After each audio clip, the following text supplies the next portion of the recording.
اما بعد، آپ کو معلوم ہے کہ آج ہمیں سورہ عبس کا مطالعہ کرنا ہے۔ پچھلی دو نشستوں کی طرح آج بھی اس سورہ مبارکہ کی تلاوت آپ قاری محمود خلیل الحصری کی زبان میں سماعت فرمائیے، اس کے بعد پھر انشاءاللہ تعالی اس سورہ مبارکہ کا بیان۔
عبس وتولى أن جاءه الأعمى وما يدريك لعله يزكى أو يذكر فتنفعه الذكرى أما من استغنى فأنت له تصدى وما عليك ألا يزكى وَأَمَّا مَنْ جَاءَكَ يَسْعَى وَهُوَ يَخْشَى فَأَنْتَ عَنْهُ تَلَهَّى كَلَّا إِنَّهَا تَذْكِرَةٌ فَمَنْ شَاءَ ذَكَرَهُ فِي صُحُفٍ مُكَرَّمَةٍ مَرْفُوعَةٍ مُطَهَّرَةٍ بِأَيْدِي سَفَرَةٍ كِرَامٍ بَرَرَةٍ صدق اللہ العظیم۔ رب اشرح لي صدري ويسر لي امري واحلل عقدة من لساني يفقهوا قولي۔ اللهم ربنا الهمنا رشدنا واعذنا من شرور انفسنا، اللهم ارنا الحق حقا وارزقنا اتباعه وارنا الباطل باطلا وارزقنا اجتنابه۔ اللهم صل على عبدك ونبيك ورسولك محمد بعدد من صلى وصام وبارک وسلم علیہ بعدد من قعد وقام، آمین یا رب العالمین۔ کل جمعے میں جب میں سورہ عبس کے درس کا اعلان کر رہا تھا تو میں نے یہ عرض کیا تھا کہ یہ سورہ مبارکہ اس اعتبار سے قرآن حکیم کے مشکل مقامات میں سے ہے کہ اس کی ابتدائی آیات کا ترجمہ کرتے ہوئے بھی انسان کی زبان لڑکھڑاتی ہے، اس لیے کہ بظاہر احوال نبی اکرم صلی اللہ علیہ وسلم سے جو ان آیات میں خطاب ہوا ہے وہ بانداز عتاب ہوا ہے۔ اگر ترجمہ کرتے ہوئے متن کا حق ادا کرنے کی کوشش کی جائے تو چاہے وہ کلام الہی کا ترجمہ ہے، لیکن چونکہ ہماری زبان سے ادا ہو رہا ہوتا ہے تو زبان لڑکھڑاتی ہے، طبیعت ہچکچاتی ہے کہ وہ الفاظ ہم اپنی زبان سے ادا کریں۔ اور اگر ہم اس ترجمے میں ادب اور تعظیم کا پہلو ملحوظ رکھیں تو جو اصل مضمون ہے وہ پورے طور سے نکھر کر اور ابھر کر اور نمایاں ہو کر سامنے نہیں آتا۔ اس اعتبار سے اس سورہ مبارکہ کی ابتدائی آیات کا ترجمہ ایک بہت مشکل کام ہے۔ بہرحال اس میں جو اصل مسئلہ ہے کہ نبی اکرم صلی اللہ علیہ وسلم کو اب یا تو لفظ عتاب کا استعمال کیا جائے کہ آپ پر حضور کا اللہ تعالیٰ کا عتاب ہوا، یا گرفت ہوئی، اللہ تعالیٰ نے آپ کے ایک فعل پر، ایک طرز عمل پر اظہار ناپسندیدگی فرمایا۔ اس کے حوالے سے میں یہ سمجھتا ہوں کہ چند بنیادی باتیں پہلے ذہن نشین کر لی جائیں تو انشاءاللہ پھر ترجمے کے دوران اگر کوئی بات لفظاً ایسی ہوئی بھی کہ جس سے سوء ادب مترشح ہوتا ہو، تو چونکہ وہ باتیں پس منظر میں موجود ہوں گی، لہذا اس سے طبیعت جو ہے وہ بے چین اور پریشان نہیں ہوگی۔ پہلی بات یہ جان لیجئے کہ انبیاء کرام علیہم السلام سے جو بھی خطائیں، اور خطا کا لفظ سب سے ہلکا ہے، ویسے تو ہمیں معلوم ہے کہ وہ معصوم عن الخطا ہوتے ہیں، منزہ عن الخطا معصوم،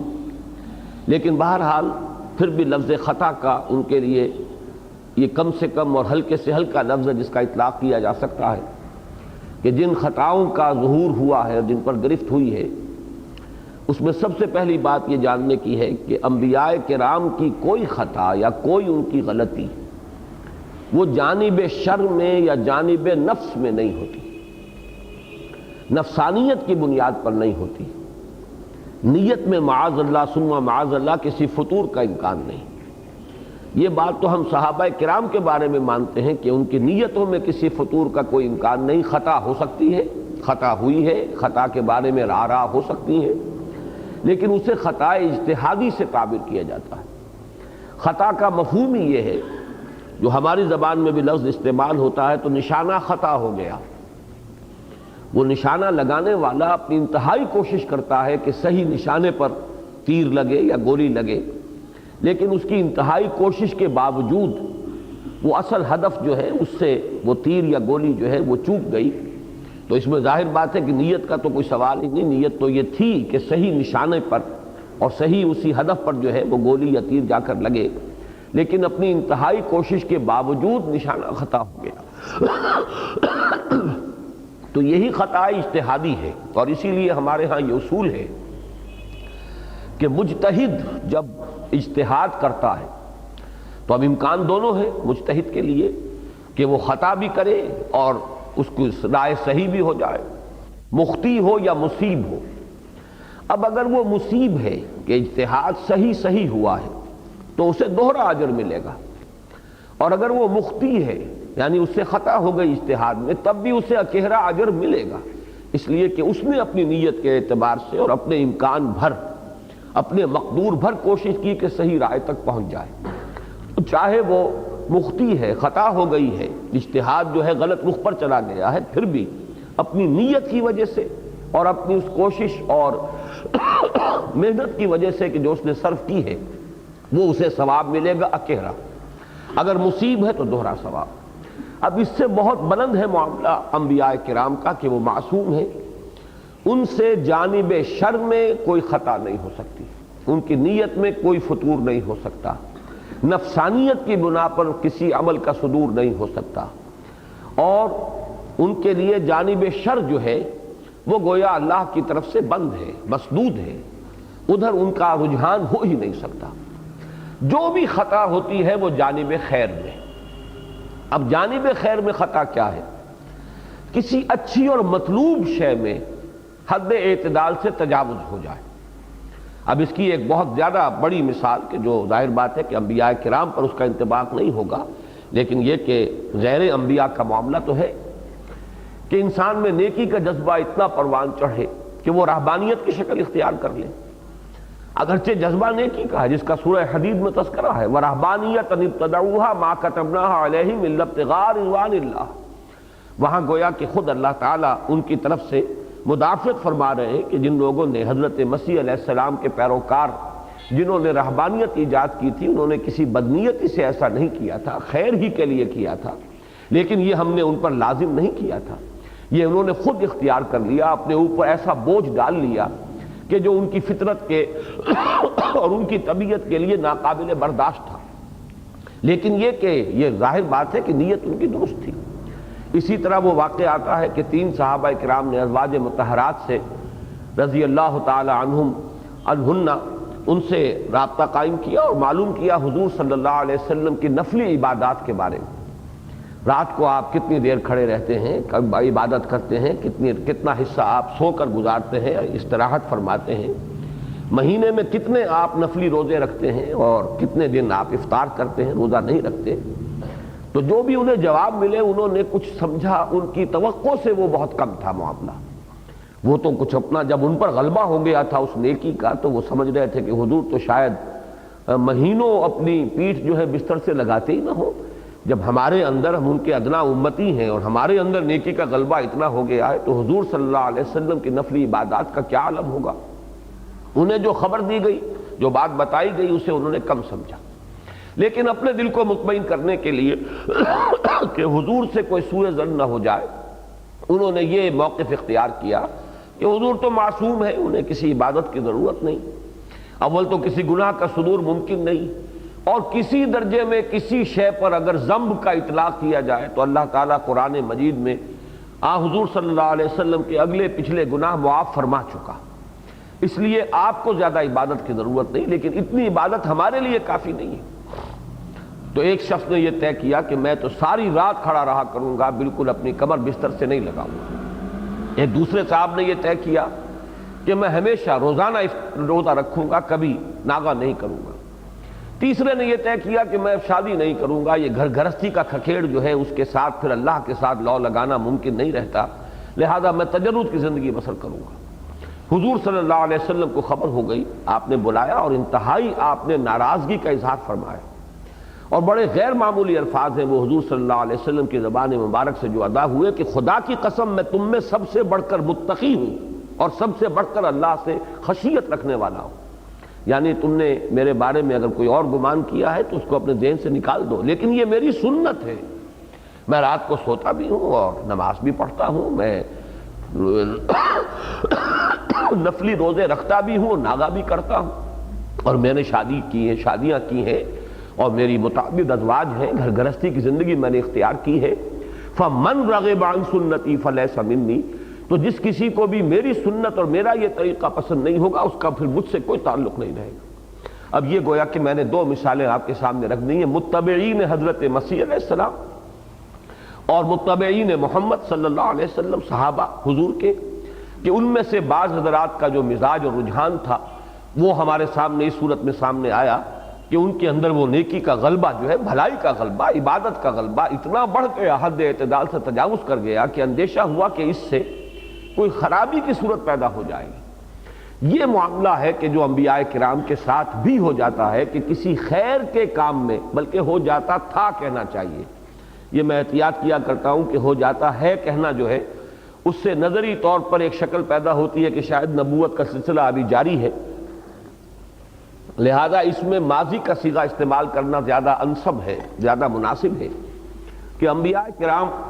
علیہم السلام کا معاملہ جو ہے وہ یہ ہے کہ ان سے جانب خیر میں حد اعتدال سے تجاوز ہو جاتا تھا، لیکن یہ کہ جانب خیر میں جو حد اعتدال سے تجاوز ہوا، ظاہر بات ہے کہ عدل جو ہے، اب ترازو کی ڈنڈی ہے، سیدھی ہے، اگر کسی طرح پلڑا بھاری ہوگا تو دوسرا لازماً پڑا اوپر جائے گا، کہیں نہ کہیں اس کی زد پڑتی ہے، کسی اور کا حق جو ہے جب وہ توازن ختم ہوا تو کہیں نہ کہیں کوئی خرابی پیدا ہوتی ہے، کسی کی حق تلفی ہوگی۔ اگر آپ نے اپنے ہی نفس کی حق تلفی کر دی تو یہ بھی ایک گویا کہ اپنے نفس پر ظلم ہے جس سے ہمیں روکا گیا ہے اور بتایا گیا ان لنفسک علیک حقا وان لزوجک علیک حقا، تمہارے نفس کا بھی تم پر حق ہے، تمہاری بیوی کا بھی تم پر حق ہے۔ تو اب اگر وہاں پر وہ اعتدال سے آگے بڑھ گیا معاملہ تو حق تلفی ہو رہی ہے اپنے نفس کی، اپنے اہل خانہ کی، اپنے رشتہ داروں کی، اپنے عزیزوں کی۔ اس طریقے سے اس کی اب میں ایک مثال آپ کو دے رہا ہوں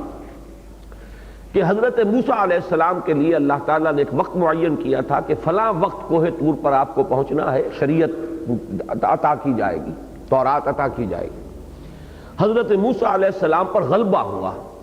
شوق ملاقات، لقاء، مکالمہ ہوتا تھا کوہ طور پر، براہ راست اللہ تعالیٰ سے ہم کلام ہونے کی سعادت حاصل ہوتی تھی۔ اس کا شوق و اشتیاق جو ہے وہ اس درجے بڑھا کہ وقت مقررہ سے پہلے اپنی قوم کو چھوڑ کر اور کوہ طور پر پہنچ گئے۔ وہاں ایکسپلینیشن کال ہو گئی، سورہ طٰہٰ کے اندر یہ مذکور ہے، آیات 83 تا 85۔ وَمَا أَعْجَلَكَ عَنْ قَوْمِكَ يَا مُوسَىٰ، اے موسیٰ کیا چیز تھی کہ جو تمہیں جلدی لے آئی ہے، تم نے اپنی قوم کو چھوڑ دیا اس وقت مقررہ سے قبل۔ ان قومک، اب دیکھیے نوٹ کیجئے، آئے ہیں کوہ طور پر لیکن قوم کو چھوڑ کر آئے، وقت معین پر آتے تو ابھی قوم کے ساتھ کچھ اور وقت بسر کرتے، ہو سکتا ہے کہ کوئی زیادہ اہتمام وہاں کرتے، کوئی زیادہ نصاحے کر کے آتے، کوئی پیچھے انتظام ایسا کر کے آتے کہ جہاں یعنی فتنوں کا سد باب ہو جاتا، لیکن یہ وقت جو قوم کے ساتھ بسر ہونا چاہیے تھا وہ اللہ تعالیٰ سے مخاطبہ اور مکالمہ کے شوق کے غلبے کی وجہ سے وہ جو پلڑا ادھر اونچا ہوا ہے وہ ہے جو ادھر نیچے ہوا ہے کہ وقت سے پہلے پہنچ گئے. اس لیے ایکسپلینیشن جو کال کی گئی اس کے الفاظ نوٹ کیجئے. معافی چاہتا ہوں، آج کچھ زیادہ دھسک ہے. وَمَا أَعْجَلَكَ عَنْ قَوْمِكَ يَا مُوسَىٰ، اے موسیٰ کس چیز نے تمہیں آمادہ کیا کہ اپنی قوم کو جلدی چھوڑ کر آ گئے وقت معین سے پہلے. قَالَ هُمْ أُولَٰئِكَ عَلَىٰ أَثَرِي وَعَجِلْتُ إِلَيْكَ رَبِّ لِتَرْضَىٰ. اب دیکھیے نوٹ کیجئے، بڑا لطیف مقام ہے یہ. اللہ تعالیٰ نے تو چونکہ ان کی جو ایک خطا ہو گئی ہے، خطا اجتہادی، اس کو نمایاں کیا. ان قوم کا، اپنی قوم کو چھوڑ کر جلدی کیسے آ گئے؟ یہ اپنے اس شوق کا اظہار کر رہے ہیں. پروردگار وہ بھی پیچھے پیچھے ہیں، قریبی ہیں، کہیں زیادہ دور نہیں ہے. وَعَجِلْتُ إِلَيْكَ رَبِّ لِتَرْضَىٰ، اور میں تو جلدی کر کے آیا ہوں پروردگار کہ تو راضی ہو جائے، تو میرے شوق کو ملحوظ رکھے، تو دیکھے کہ مجھے تجھ سے کلام کا اور مخاطبے کا کتنا شوق ہے. تو میرا شوق دیکھ، میرا اشتیاق دیکھ. اگرچہ مصرع تو ہے، تو میرا شوق دیکھ، میرا انتظار دیکھ.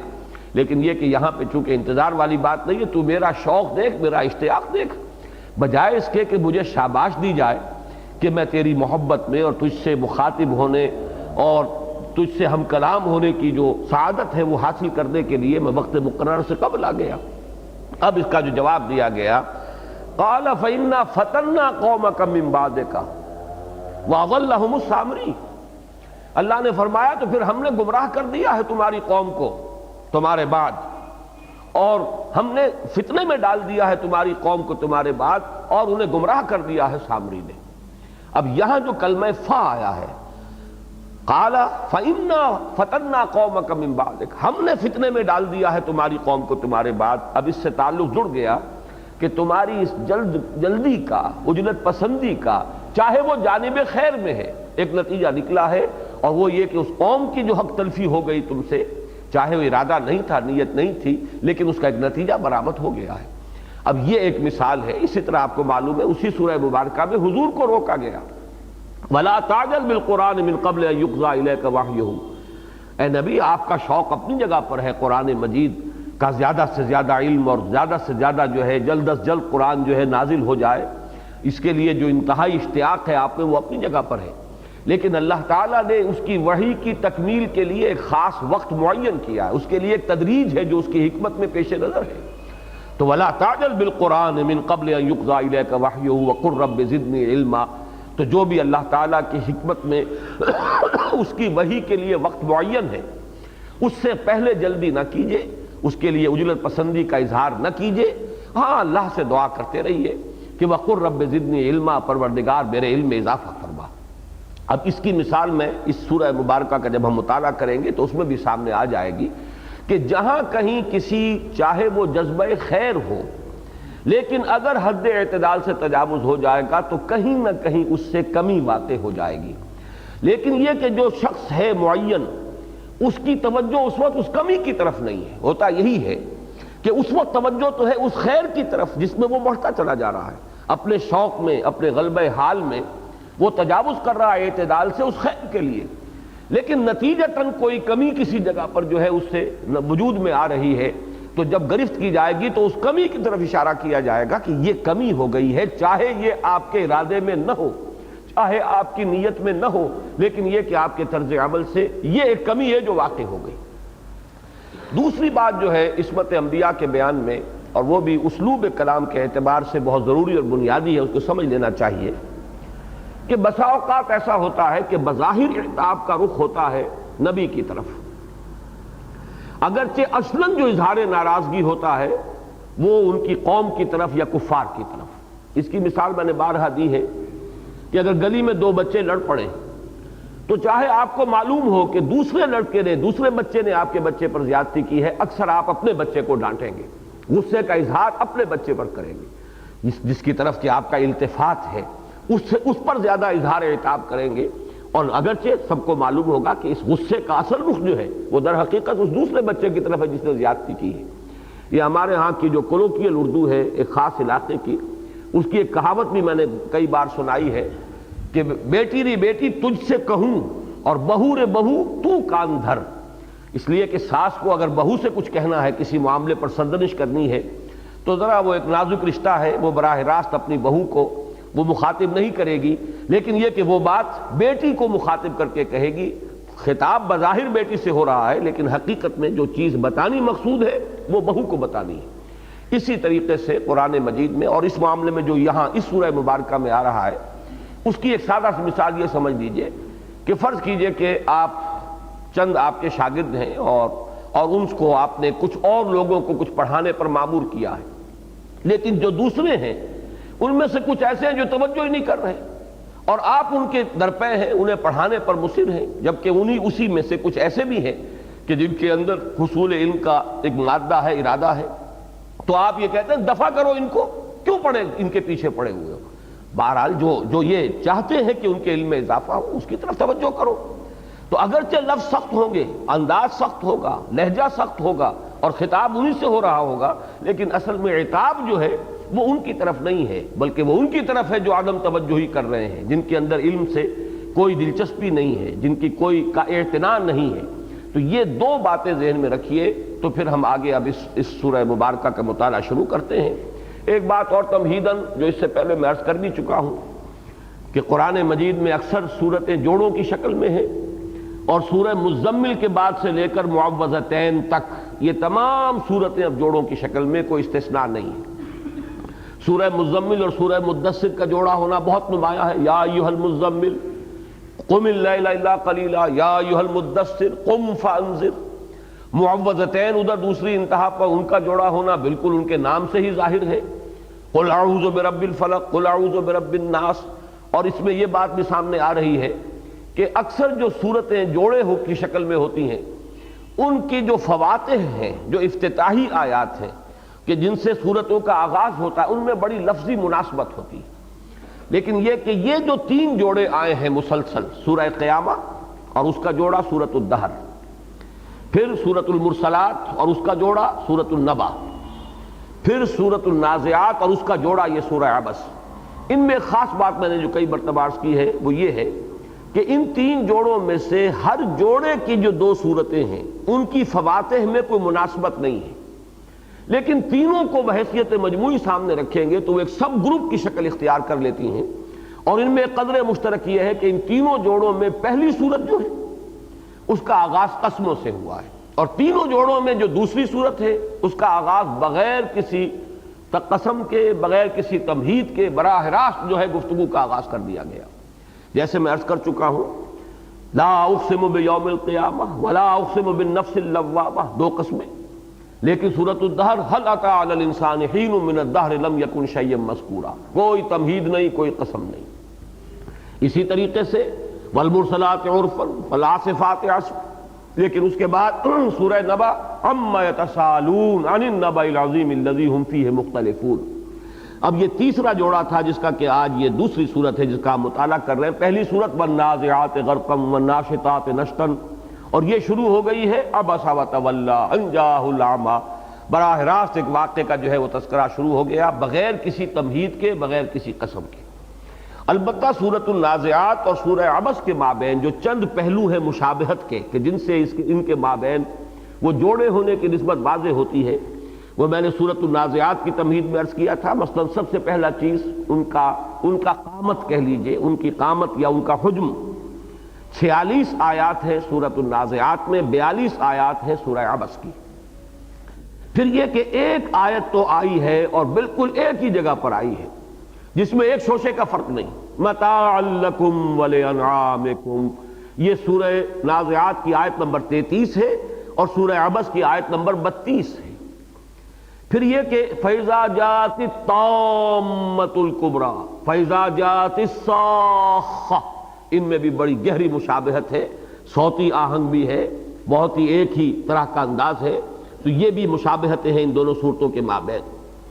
پھر یہ کہ ایک بہت اس کا جو معنوی پہلو ہے اس کے اعتبار سے نوٹ کرنے کی ضرورت ہے۔ اس کی طرف واقعہ یہ ہے کہ اس سے پہلے کبھی ذہن منتقل نہیں ہوا تھا، ابھی جب یہ اب آخری صورتیں جو ہیں ان کا میں درس دے رہا ہوں اور ان پر ظاہر بات ہے کہ کوشش کرتا ہوں کہ اپنی امکانی حد تک توجہ کروں، تو معنوی اعتبار سے ان کے مابین جو مناسبت ہے، یہ تو جو میں نے عرض کیا ہے یہ لفظی مناسبتیں ہیں، لفظی مناسبت میں ایک اور بات بھی بعد میں عرض کروں گا، لیکن یہ ہے کہ معنوی مناسبت یہ ہے کہ ان دونوں صورتوں میں رسولوں کا ذکر ہے، ان کے واقعات کا ذکر ہے۔ اس سے پہلے ہم پڑھ آئے ہیں، نہ سورہ نبا میں کوئی ذکر ہے، سورہ نبا میں تو سرے سے رسالت کا مضمون آیا ہی نہیں۔ سورہ مرسلات میں ایک آیت ضرور آئی ہے، وَإِذَا الرُّسُلُ أُقِّتَتْ لِأَيِّ يَوْمٍ أُجِّلَتْ لِيَوْمِ الْفَصْلِ، لیکن یہ کہ کسی رسول کا نام لے کر تذکرہ، کوئی حالات و واقعات سابقہ انبیاء اور رسل کے یا ان کی امتوں کے کوئی مذکور نہیں، سورہ قیامہ میں بھی نہیں، سورہ دہر میں بھی نہیں۔ لیکن یہ ہے کہ ان دونوں صورتوں میں یہ قدر مشترک ہے کہ حضرت موسیٰ علیہ السلام کا فرعون کے ساتھ جو معاملہ ہوا ہے نہایت اختصار کے ساتھ 12 آیات میں آ گیا، اور اس کے بالمقابل سورہ عبس میں نبی اکرم صلی اللہ علیہ وسلم کا جو واقعہ پیش آیا ہے فرائض قریش کے ساتھ، اس کا تذکرہ ہے۔ بظاہر تو یہ واقعہ جو ہے اس کے اندر زیادہ نمایاں ہو کر بات آ رہی ہے حضرت عبداللہ ابن ام مکتوم کی رضی اللہ تعالی عنہ، کہ ان کی طرف عدم التفات حضور سے ہو گیا صلی اللہ علیہ وسلم۔ لیکن یہ کہ اصل میں اس کی وجہ کیا تھی کہ وہ فرائض قریش موجود تھے کہ جن سے آپ ہم کلام تھے، گفتگو کر رہے تھے، انہیں دین کی دعوت دے رہے تھے۔ فرق یہی ہے کہ مصر میں تو ایک فرعون تھا، اگرچہ اس کے نیچے ظاہر بات ہے جاگیردار تھے، ملا ان کے جو سردار تھے، لیکن یہاں مکے میں کوئی ایک فرعون نہیں تھا، کوئی ایک بادشاہ نہیں تھا۔ یہ تمام سردار جو ہیں، یہ ہائرارکی جو ہے مکے کی، اس کے اندر جو اہم ترین لوگ تھے، روایات میں آتا ہے کہ ان کا جم گھٹا اس وقت حضور صلی اللہ علیہ وسلم کے گرد تھا۔ چنانچہ ربیعہ کے دونوں بیٹے عتبہ بن ربیعہ بھی، شیبہ بن ربیعہ بھی، دونوں موجود تھے اس وقت۔ اسی طرح خلف کے دونوں بیٹے امیہ ابن خلف اور اسی طرح ابی ابن خلف، یہ دونوں موجود تھے۔ پھر جس کو کہ حضور صلی اللہ علیہ وسلم نے پھر غزوہ بدر میں قرار دیا ہے کہ ھذا فرعون ھذہ الامہ، اس امت کا فرعون یہ ہے، یعنی ابو جہل، عمرو بن ہشام، یہ بھی موجود تھا۔ یہ فرائض اس وقت موجود تھے کہ جن سے حضور ہم کلام تھے۔ اور یہ بات بھی نوٹ کیجئے، قرآن مجید میں سورہ طٰہٰ میں حضرت موسیٰ علیہ السلام کو جب بھیجا گیا ہے، وہ مکالمہ ذرا دو اس کے دور آئے ہیں سورہ طٰہٰ کے شروع کے 2 رکوعوں میں، لیکن وہ جو دوسرے رکوع میں ایک آیت آئی ہے فَقُولَا لَهُ قَوْلًا لَيِّنًا، اے موسیٰ اور اے ہارون، جب تم جاؤ گے فرعون کے دربار میں تو اس سے بات کرنا بڑی نرمی کے ساتھ، گویا کہ جنہیں دعوت دینی پیش نظر ہے، چاہے وہ فرائض نہ ہو، ان کے ساتھ نرمی کرنی ہوگی۔ اس کے بغیر جو ہے ابتداءً اگر آپ نرمی نہیں کرتے، جاتے ہی اگر ایسے سر پر جیسے لاٹھی مار دی جاتی ہے ایسے بات کرتے ہیں، تو پھر دعوت کا حق ادا نہیں ہوگا۔ فرعون جیسا سرکش انہ طغیٰ، لیکن یہ کہ اس طاغی اور اس بڑے شیطان کے ساتھ بھی گفتگو کے لیے حکم دیا گیا قولا لہ قولا لینا۔ اسی معنی میں حضور نرمی برت رہے تھے ان فرائض قریش کے ساتھ۔ یہ واقعہ ہے کہ جو در حقیقت وہ سبب بنا ہے حضرت عبداللہ ابن ام مکتوم رضی اللہ تعالی عنہ سے وقتی طور پر اعراض اور آپ نے جو عدم التفات کا رویہ اختیار فرمایا۔ ان دونوں کے اندر حضرت موسیٰ علیہ السلام کا معاملہ فرعون کے ساتھ اور محمد الرسول اللہ صلی اللہ علیہ وسلم کی مشغولیت فرائض قریش کے ساتھ، یہ ان دونوں صورتوں کے اندر معنوی اعتبار سے جوڑے ہونے کی نسبت کو سب سے زیادہ نمایاں کرنے والی بات ہے۔ جہاں تک الفاظ کا تعلق ہے، میں نے عرض کیا تھا کہ مناسبتیں جو ہے وہ نوٹ کر لیجئے۔ سورۃ النازعات میں 2 الفاظ آئے ہیں۔ حضرت موسیٰ علیہ السلام نے فرعون سے کہا تھا ہل لک الی ان تزکا، کوئی ہے تمہارا ارادہ، کوئی رجحان ہے، میلان ہے کہ تم تزکیہ اختیار کرو، پاک ہو جاؤ، اعلیٰ ہو جاؤ، ارفع ہو جاؤ، جس مقام بلند پر اللہ نے تمہاری تخلیق کی ہے اس کی عملاً تحسین کر لو۔ اور اسی طرح واہدیک الی ربک فتخشی، اور یہ کہ میں تمہاری رہنمائی کروں تمہارے رب کی طرف اور معرفت رب تمہیں حاصل ہو جائے تاکہ تمہارے اندر خشیت پیدا ہو، تم اپنے رب کے سامنے جھک جاؤ۔ اب یہ 2 الفاظ تزکا اور تخشا، یہی 2 الفاظ سورہ عبس میں آ رہے ہیں۔ وما یدریک لعلہ یزکا، اے نبی آپ کو کیا معلوم، شاید کہ وہ شخص جو آیا تھا وہ نابینا، وہ تزکیہ حاصل کرتا، اس سے ترفع حاصل ہو جاتا، وہ بلند ہوتا، اگر پہلے سے بلند ہے تو بلند سے بلند تر ہوتا۔ یہ میں بعد میں عرض کروں گا۔ ایک رائے یہ بھی ہے کہ خود وہ بھی ابھی ایمان نہیں لائے تھے، لیکن یہ کہ زیادہ مفسرین کی رائے ہے کہ وہ ایمان لا چکے تھے۔ اسی طریقے سے وَأَمَّا مَنْ جَاءَكَ يَسْعَىٰ وَهُوَ يَخْشَىٰ، وہ شخص کے جو چل کر آتا ہے، بھاگ دوڑ کر کے آتا ہے، محنت کر کے آتا ہے اور اس میں خشیت موجود ہے، تو وہی تزکا اور یزکا اور یخشا اور تخشا، ان چیزوں کو نوٹ کیجئے۔ اور خاص طور پہ آج میرا ذہن ادھر منتقل ہوا کہ یہ الفاظ اب جب ہم قرآن مجید میں بار بار پڑھتے ہیں تو ہمارے ذہنوں پر تو اس کا مفہوم جو ہے ایک پورے طور سے واضح ہو چکا اور ہمارے ذہنوں میں مرتسم ہے، لیکن اس حقیقت کو نوٹ کیجئے یہ بالکل ابتدائی دور کی صورتیں ہیں. یہ الفاظ ابھی گویا کہ نئے انٹروڈیوس ہو رہے تھے اپنے اس مفہوم کے ساتھ اس معاشرے کے اندر. اس طریقے سے جانی پہچانی اصطلاحات نہیں تھیں جیسے آج میرے اور آپ کے لیے جانی پہچانی اصطلاحات ہیں، تزکیہ ہے اور تزکا ہے اور یزکا ہے، اس طریقے سے یہ تخشع اور خشیت. لیکن یہ کہ اس وقت جب کہ یہ الفاظ آ رہے تھے، ابھی یہ بالکل ابتدائی صورتیں ہیں، ابتدائی زمانے کی ہیں، تو یہ گویا کہ ابھی اصطلاحات کی شکل اختیار کر رہے ہیں یہ الفاظ. اور اس اعتبار سے ان الفاظ کا ان دونوں صورتوں کے اندر جمع ہو جانا گویا کہ ایک آئینہ ہے کہ جس کے اندر ایک عکس نظر آ رہا ہے. یہ بھی ان کے مابین جوڑے ہونے کی نسبت کو نمایاں کرتا ہے.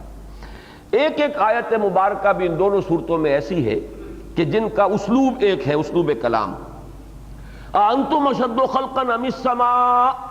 اب یہاں رکنا چاہیے. ام السماء بناہا، سوال آیا اور سوال کے بعد جواب آیا ہے. ویسے پڑھا جا سکتا ام السماء بناہا، یہ بات غلط نہیں ہوگی، لیکن یہ کہ اصل جو کنسٹرکشن ہے جملے کی انتم اشد خلقا ام السماء، اب یہاں پر ایک سوالیہ نشان، اگرچہ عربی میں چونکہ یہ پنکچویشنز نہیں ہے، سائن آف ایکسکلیمیشن اور سائن آف انٹروگیشن، لیکن یہ کہ اگر آپ جو جدید انداز ہے اس کو سمجھیں گے تو یہاں ایک وقفہ آئے گا، اسی لیے توئے کا نشان ہوگا، آپ کو ملے گا قرآن مجید میں، مصحف میں، متن میں. انتم اشد خلقا ام السماء بناہا. اسی طرح من ای شیء خلقہ من نطفہ خلقہ فقدرہ ثم السبیل یسرہ. تو یہ اسلوب جو ہے یہ بھی ایک ایک مرتبہ ان دونوں صورتوں میں آیا ہے. یہ چند نکات ہیں، باقی اگر آپ مزید غور کریں گے تو ان کے مابین مشابہتوں کے اور بہت سے پہلو جو ہیں وہ آپ کو مل جائیں گے. اب آئیے ہم آغاز کر رہے ہیں متن سے. عبسا وتولا، عبسا تیوری چڑھائی، اس نے تیوری چڑھائی. یہ جو ہے صیغہ یہ غائب کا صیغہ ہے، خطاب نہیں ہے اس میں. عبسا، اس نے تیوری چڑھائی، ماتھے پر بر پڑ جائیں، ایک چہرے پر انقباض کے آثار ہو جائیں. عبوساً قمطریرہ کا لفظ بھی قرآن مجید میں آیا ہے، یہ غالباً سورۃ الدہر میں. تو اس سے عبسا، عبسا کے معنی ہے تیوری چڑھانا، اظہار ناپسندیدگی، انقباض کی کیفیت کا چہرے پر ظاہر ہو جانا. وتولا، اور رخ پھیر لیا، رخ موڑ لیا، اعراض کیا، بے اعتنائی کی، عدم التفات. انجاہ الاعمیٰ، کہ آیا اس کے پاس وہ اندھا. الاعمیٰ کیونکہ الف لام معرف باللام ہے تو معین ہو گیا کہ ایک اندھا کوئی معین ہے، ایک شخص، نابینا شخص آیا. اب اس میں نوٹ کر لیجئے کہ اس میں بالکل اجماع ہے کہ عبس وتولا اس کے فاعل محمد الرسول اللہ صلی اللہ علیہ وسلم. لیکن اسلوب جو ہے یہاں خطاب کا نہیں ہے، بلکہ اسلوب جو ہے صیغہ استعمال کیا گیا غائب کا. اس کے دونوں مفہوم لیے گئے ہیں. ایک تو یہ کہ عتاب کا یہ اسلوب ہے کہ عتاب میں گویا کہ ایک طرح سے ایک بیزاری کا اظہار کرنے کے لیے متکلم جو ہے جس سے ناراض ہو اس سے براہ راست بات نہیں کرتا. لوگوں کو کیا ہو گیا ہے، یہ کیا کر رہے ہیں، ما بال قوم یفعلون کذا و کذا، کیا ہو گیا لوگوں کو، یہ کام کر رہے ہیں. براہ راست خطاب نہیں کیا جا رہا، اس میں عتاب کی شدت ہوتی ہے. اس لیے کہ جب خطاب براہ راست ہوتا ہے تو اس میں تو ایک عنایت ہے، التفات ہے. لیکن یہ کہ اگر آپ کسی سے ناراض ہو تو آپ کو معلوم ہے کہ آپ رو در رو ہوتے بھی نہیں، آنکھوں سے آنکھیں نہیں ملاتے، بلکہ اس کا ذکر بھی کریں گے تو چاہے موجود ہو اس مجلس میں لیکن وہ غائب کے صیغے میں کریں گے. یہی مضمون ہے کہ جو بہت ہی وضاحت کے ساتھ سورہ عنکبوت کے شروع میں آیا. احسب الناس ان یترکوا ان یقولوا آمنا. صحابہ کرام پر جو اس وقت سختیاں آ رہی تھیں اور انہیں جھیلنی پڑ رہی تھیں، اس پر ذرا سا ان کی طرف سے ایک بے چینی اور پریشانی کا اظہار ہوا تو اللہ تعالیٰ نے اظہار ناراضگی فرمایا کہ کیا لوگوں نے یہ سمجھا تھا کہ چھوٹ ہو جائے گی اور چھوٹ جائیں گے صرف یہ کہنے سے کہ ہم ایمان لے آئے. وَهُمْ لَا يُفْتَنُونَ، اور انہیں آزمایا نہ جائے گا. ان میں بھی وہاں بھی خطاب نہیں کیا گیا اس لیے کہ اس میں در حقیقت عتاب کی شدت ہوتی ہے. لیکن اسی کا ایک پہلو اور بھی ہے، اور آج جب میں غور کر رہا تھا تو مثال بھی سامنے آئی کہ جیسے عربی زبان میں تنوین جب آتی ہے تنکیر کے لیے تو تنکیر تفخیم کے لیے بھی ہوتی ہے، توہین کے لیے بھی ہوتی ہے. کسی شے کی عظمت ظاہر کرنی ہے تو اس کو بھی نکرہ کی صورت میں اس کا تذکرہ کریں گے، اور کسی شے کی اہمیت کو گھٹانا ہو اور اس کی توہین مقصود ہو تو بھی اس کو نکرہ کی صورت میں لائیں گے تنوین کے ساتھ. اسی طریقے سے یہ جو اعراض ہو رہا ہے اور براہ راست خطاب نہیں ہے، صیغہ غائب میں بات ہو رہی ہے، جہاں اس میں یہ امکان پیدا ہوا کہ اس میں عتاب کی شدت ہے کہ اللہ تعالیٰ براہ راست خطاب بھی نہیں فرما رہے کہ اے محمد یہ آپ نے کیا کیا صلی اللہ علیہ وسلم، یہ بھی ہو سکتا تھا۔ ایک رائے یہ ہے، اور ایک رائے یہ ہے کہ اصل میں اس میں بلکہ ایک شفقت ہے محمد الرسول اللہ صلی اللہ علیہ وسلم کے لیے کہ کسی کو براہ راست خطاب کر کے ملامت کرنا زیادہ شدید ہوتا ہے بنسبت اس کے کہ اس کا ذکر جو ہے صیغہ غائب کے اندر کر دیا جائے۔ اس کی وہ مثال ہے جو میں پہلے بیان کر چکا ہوں کہ حضور صلی اللہ علیہ وسلم یہ بربنائے حکمت یہ طریقہ اختیار کرتے تھے کہ اگر کسی شخص میں یا کسی گروہ میں یا کسی جماعت یا قبیلے میں کوئی بری بات آپ کو نظر آئی تو بجائے اس کے کہ ان کا نام لے کر تذکرہ کیا جائے، ما بال قوم یفعلون کذا و کذا، کیا ہو گیا ہے فلاں قوم کو یا لوگوں کو کہ یہ ایسا ایسا کر رہے ہیں، تو اس میں گویا کہ شفقت کا پہلو ہوتا ہے کہ ان کو نمایاں نہ کیا جائے۔ بہرحال یہ دونوں آراء موجود ہیں اور میں نے دونوں آپ کے سامنے پیش کر دی۔ جہاں تک انجاہ الاعمیٰ کا معاملہ ہے، اعمیٰ کون ہے اس پر اجماع ہے کہ یہ حضرت عبداللہ ابن ام مکتوم ہے رضی اللہ تعالی عنہ، یہ بنی عامر میں سے تھے۔ ابن ام مکتوم جو ہے ان کا ایک مخفف نام ہے، اگرچہ ایک رائے یہ ہے کہ ان کی والدہ نہیں تھی ام مکتوم بلکہ ان کی دادی تھی ام مکتوم۔ ہو سکتا ہے کہ وہ چونکہ قبیلے میں زیادہ کوئی نامور خاتون ہو اور ان کا تذکرہ زیادہ ہوتا ہو، اس اعتبار سے بجائے ماں کی طرف نسبت کے ان کی جو نسبت تھی دادی کی طرف زیادہ مشہور ہو گئی۔ یہ بات جو ہے امام راضی نے صراحت کے ساتھ لکھی ہے کہ یہ ام مکتوم ان کی والدہ کا نام نہیں تھا، دادی کا نام تھا۔ لیکن مولانا مودودی صاحب نے ایک بات لکھی ہے، اگرچہ اس کا حوالہ غالباً صراحت کے ساتھ نہیں دیا ہے، کہ یہ قریبی عزیز تھے عبداللہ ابن ام مکتوم حضرت خدیجہ رضی اللہ تعالی عنہا کے۔ ام مکتوم مولانا مودودی کی جو وہ رائے ہے جو انہوں نے ظاہر کی اس کے مطابق حضرت خدیجہ رضی اللہ تعالی عنہا کی پھوپھی تھی۔ اس معنی میں تو اگر تو وہ دادی ہیں حضرت عبداللہ ابن ام مکتوم کی تو گویا کہ وہ ام مکتوم جو ہے وہ پھوپھی ہوئی، تو حضرت عبداللہ ابن مکتوم جو ہے وہ ان کے اگر دادی ہیں تو پھر بھتیجے ہو گئے، اور اگر وہ والدہ ہیں تو پھر وہ بھائی ہو گئے، ان کے پھوپھی زاد بھائی۔ ان کا جو والد کا نام ہے شریح ہے، عبداللہ ابن شریح ابن مالک۔ ان کے ساتھ یہ واقعہ پیش آیا اور اس پر چونکہ اللہ تعالیٰ کی طرف سے عتاب ہوا ہے، ظاہری طور پر گرفت ہوئی ہے، حضور کو روکا گیا ہے، ٹوکا گیا ہے، تو اس کے لیے پھر بعد میں حضور کا یہ معاملہ ہو گیا تھا کہ جب بھی حضرت عبداللہ ابن ام مکتوم آتے تھے، نابینا تھے، تو حضور خطاب کرتے ہوئے کہتے تھے مرحبا بمن عاتبنی فیہ ربی، مرحبا اس شخص کو، خوش آمدید جس کے بارے میں میرے رب نے مجھ پر عتاب فرمایا، اظہار ناراضگی فرمایا۔ پھر ان کا جو مرتبہ رہا ہے صحابہ کرام میں، 2 مرتبہ حضور نے مدینہ منورہ میں انہیں اپنی نیابت عطا فرمائی ہے۔ حضور جب باہر جا رہے تھے تو اس سفر کے دوران گویا کہ خلافت بھی آپ اسے کہہ لیں، وہ عارضی خلافت ہے، جیسے کہ حضرت ہارون علیہ السلام کو حضرت موسیٰ نے خلیفہ بنایا جبکہ جا رہے تھے کوہ طور پر، ایسے ہی حضور جب مدینے سے باہر جاتے تھے تو کسی نہ کسی کو وہاں مدینے میں انچارج بنا کر وہ نیابت اور خلافت عطا فرما کر، تو 2 مرتبہ یہ سعادت حضرت عبداللہ ابن ام مکتوم کے ہاتھ میں آئی ہے۔ پھر یہ بھی نوٹ کیجئے، یہ وہ 2 میں کے دوسرے شخص ہیں جنہیں حضور نے مدینہ منورہ بھیجا تھا تبلیغ کے لیے۔ جب وہاں سے کچھ حضرات آئے تھے اور بیعت عقبہ اولیٰ ہوئی، اور اس کے بعد انہوں نے کہا کہ ہمیں کوئی ایسا شخص ہمارے ساتھ بھیج دیجئے کہ جو قرآن مجید سے خوب واقف ہو، اس کا ماہر ہو، عالم ہو، تاکہ وہ ہمیں قرآن پڑھائے۔ اب آپ سے تو ملاقات 1 سال کے بعد ایام حج ہی میں ہوگی، تو حضور نے مصعب ابن عمیر رضی اللہ تعالیٰ عنہ کو بھیجا، اور ان کی کچھ دنوں کے بعد حضرت عبداللہ ابن ام مکتوم کو بھی بھیج دیا۔ اور ایک آخری بات ان کے بارے میں اور نوٹ کر لیں، نابینا ہونے کے باوجود یہ اکثر جہاد میں بھی شرکت کرتے تھے، اور جنگ قادسیہ میں ان کی شہادت ہوئی ہے۔ اس وقت زرہ انہوں نے پہنی ہوئی تھی اور جھنڈا ان کے ہاتھ میں تھا، یعنی نابینا انسان بھی ایک کام تو کر سکتا ہے کہ ایک جگہ پر کھڑا ہو اور جھنڈا اس کے ہاتھ میں ہو، اور جھنڈے کو وہ گرنے نہ دے جب تک کہ اس کی جان نہ نکل جائے۔ یہ کام حضرت عبداللہ ابن ام مکتوم رضی اللہ تعالیٰ عنہ نے غزوہ قادسیہ میں، قادسیہ کی جنگ میں کیا ہے۔ غزوے کا لفظ میں نے غلط استعمال کیا، غزوہ صرف اسے کہتے ہیں جس میں حضور صلی اللہ علیہ وسلم کی بھی شرکت ہوئی۔ بہرحال یہ آئے حضور کی خدمت میں، اور حضور اس وقت مصروف گفتگو تھے ان فرائض قریش کے ساتھ۔ اس میں ایک نام اور آتا ہے، میں نے اس لیے ان کا نام اس وقت نہیں لیا تھا، علیحدہ کر کے کہہ رہا ہوں کہ حضرت عباس ابن عبد المطلب بھی ان میں شریک تھے، اس مجلس میں موجود تھے، جن سے کہ حضور اس وقت گفتگو فرما رہے تھے۔ وہ بعد میں ایمان لے آئے ہیں، اور ظاہر بات ہے کہ وہ ان فرائض کی فہرست میں شامل کبھی بھی نہیں تھے۔ حضور صلی اللہ علیہ وسلم کے ساتھ ان کی محبت، جیسے کہ ابو طالب کی تو خیر بہت شدید محبت تھی، لیکن حضرت عباس کا رویہ بھی بہرحال وہ کبھی نہیں رہا کہ جو ابو لہب کا رہا ہے۔ فرائض میں شمار ہو سکتا ہے، فرائض قریش میں تو ابو لہب کا تو ہو سکتا ہے، باقی یہ کہ حضرت عباس کا نہیں ہو سکتا۔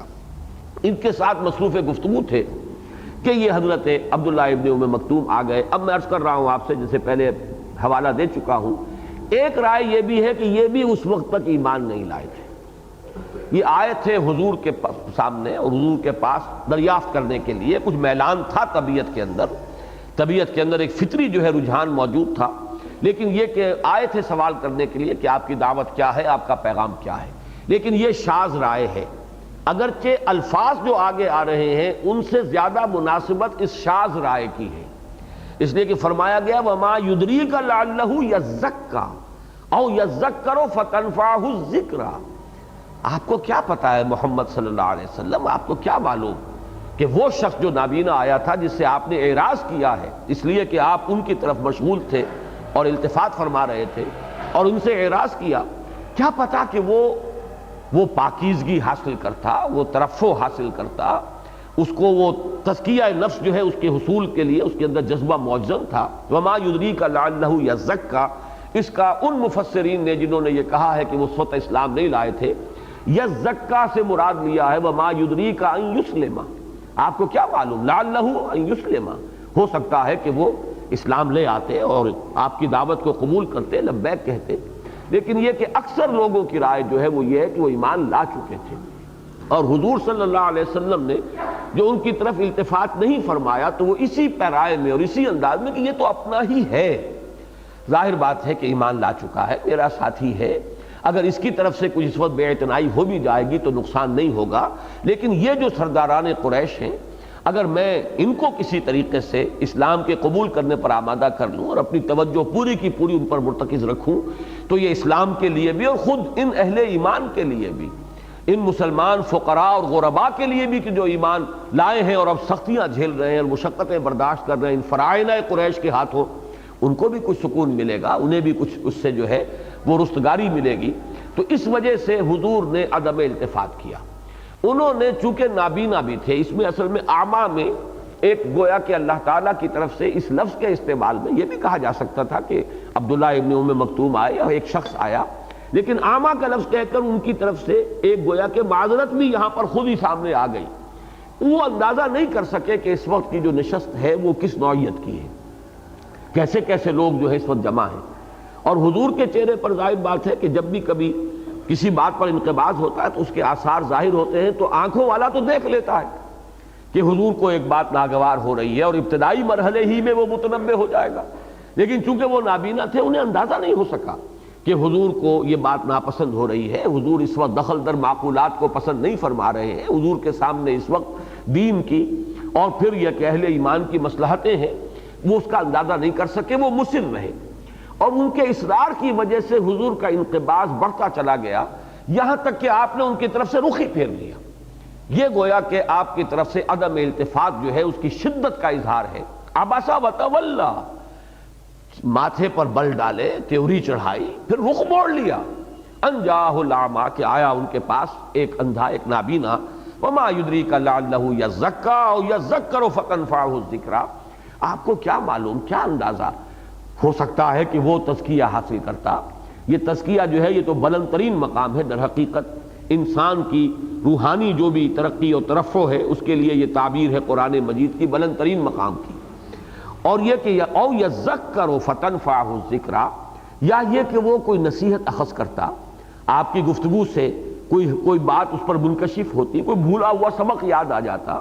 اس کے اپنے دل کی گہرائی سے ایمان اور اسلام جو کہ اندر مخفی ہے، مضمر ہے فطرت انسانی میں، وہ ابھر کر سامنے آ جاتا، اوپر آ جاتا، اور پھر اسے فائدہ پہنچاتی ہے یاد دہانی۔ یہ دونوں آیات میں عرض کر چکا ہوں زیادہ مناسبت رکھتی ہیں اس رائے کے ساتھ کہ عبداللہ ابن ام مکتوم بھی اس وقت تک ایمان نہیں لائے تھے، لیکن جیسا کہ میں نے عرض کیا مناسبت اپنی جگہ، بہرحال روایات میں وہ رائے موجود ہے اس لیے میں نے بیان کر دی، ورنہ یہ کہ اکثر و بیشتر اجماع یہی ہے کہ وہ ایمان لا چکے تھے اور حضور کا عدم التفات اس بنا پر تھا جو حضرات یہ مانتے ہیں کہ وہ ایمان نہیں لائے تھے پھر بھی عدم التفات ہوا ہے، اس کی توجیہ یہ کرتے ہیں کہ ظاہر بات ہے ایک شخص نابینا ہے، وہ اگر آپ کا ساتھی بن بھی جائے، دست و بازو بن بھی جائے، تو وہ کسی بھی مشن کے لیے کسی کے ساتھ معاون کی حیثیت سے اتنا مؤثر اور مفید نہیں ہو سکتا جتنے کہ وہ سرداران قریش تھے۔ اس اعتبار سے ایک تقابلی انداز میں حضور صلی اللہ علیہ وسلم سے ان کی طرف التفات نہیں فرمایا، واللہ اعلم۔ اما من استغنا، تو وہ شخص کے جو استغنا کر رہا ہے، یعنی یہ اب اشارہ ہو رہا ہے ان فرائض قریش، میں بار بار وہ لفظ استعمال کر رہا ہوں سرداران قریش کی بجائے، تاکہ وہ مناسبت جو ہے سورہ نازعات کے ساتھ وہ واضح ہوتی رہے کہ یہ فرائض قریش جو استغنا کی روش اختیار کر رہے ہیں، آپ کی بات سننے کو تیار نہیں، اور بات سنتے بھی ہیں تو پہلے ہی اندازہ ہو جاتا ہے کہ ادھار کھائے بیٹھے ہیں ماننے پر اور انکار کرنے پر۔ استغنا سے مراد در حقیقت ہے لاپرواہی۔ ایک وہ شخص ہے کہ جس کے دل میں جو فطرت ہے، فطرت انسانی، اس کے حقائق موجود ہیں، وہ تو پھونک پھونک کر قدم رکھتا ہے میں کسی کا دل نہ دکھا دوں، کسی کی حق تلفی نہ کر دوں، چونکہ اس کے اندر وہ ایک اخلاقی حص موجود ہے، فَأَلْهَمَهَا فُجُورَهَا وَتَقْوَاهَا، چاہے ایمان نہ لایا ہو، ابھی اس کا وہ مرحلہ اس کی زندگی میں نہ آیا ہو، اس طریقے سے انشراح نہ ہوا ہو کہ ایمان لے آئے، لیکن یہ کہ ایک شخص شریف النفس ہے، شریف الطبع ہے، تو وہ بہرحال کسی بات کو سنتا بھی ہے تو غور کرتا ہے۔ ایک وہ ہے جسے پرواہ ہی نہیں، کس کا دل ٹوٹتا ہے اور کس کی حق تلفی ہو رہی ہے اور کس کے اوپر زیادتی ہو گئی ہے اور مجھ سے کون سا غلط کام سرزد ہو گیا ہے، اور کوئی حق کی بات کہی بھی جا رہی ہو تو اس کی طرف التفات نہیں ہے۔ یہ جیسے کہ سورۃ اللیل میں آیا ہے فَأَمَّا مَنْ أَعْطَىٰ وَاتَّقَىٰ وَصَدَّقَ بِالْحُسْنَىٰ فَسَنُيَسِّرُهُ لِلْيُسْرَىٰ وَأَمَّا مَنِ اسْتَغْنَىٰ وَأَمَّا مَنْ بَخِلَ وَاسْتَغْنَىٰ وَكَذَّبَ بِالْحُسْنَىٰ فَسَنُيَسِّرُهُ لِلْعُسْرَىٰ، تو تقویٰ کے مقابلے میں استغنا کا لفظ آیا ہے۔ ایک وہ ہے جو پھونک پھونک کر قدم رکھتا ہے، محتاط ہے، اسے احساس ہے، چاہے وہ اپنے ضمیر ہی کے سامنے اپنے آپ کو اکاؤنٹیبل سمجھ رہا ہے، ابھی ایمان بالآخرہ، ایمان باللہ اسے حاصل نہیں ہے، تب بھی ضمیر نام کی شے تو اس کے اندر ہے، وہ اپنے آپ کو جواب دہ سمجھتا ہے اپنے ضمیر کے سامنے، وہ ہے وہ بنیادی گویا کہ اس کے اندر خیر کا مادہ موجود ہے۔ اور ایک مستغنی ہے، فکر ہی نہیں ہے، نہ ضمیر جو ہے وہ اتنا زندہ ہے، بلکہ یوں کہیے کہ مردہ ہو چکا ہے کہ وہ ضمیر کی خلش بھی موجود نہیں۔ اما من استغنا، جو استغنا کی روش اختیار کرتا ہے، فانت لہ تصدی، تو آپ اس کے درپے ہوتے ہیں، بار بار کوشش کر رہے ہیں، محنت کر رہے ہیں، لعلک باخع نفسک الا یکونوا مؤمنین، آپ اس طرح اپنے آپ کو ہلکان کر رہے ہیں ان کے پیچھے کہ یہ ایمان نہیں لا رہے، صدمہ ہے، اور ان کے لیے جو ہے دن رات آپ نے ایک کر دیے ہیں۔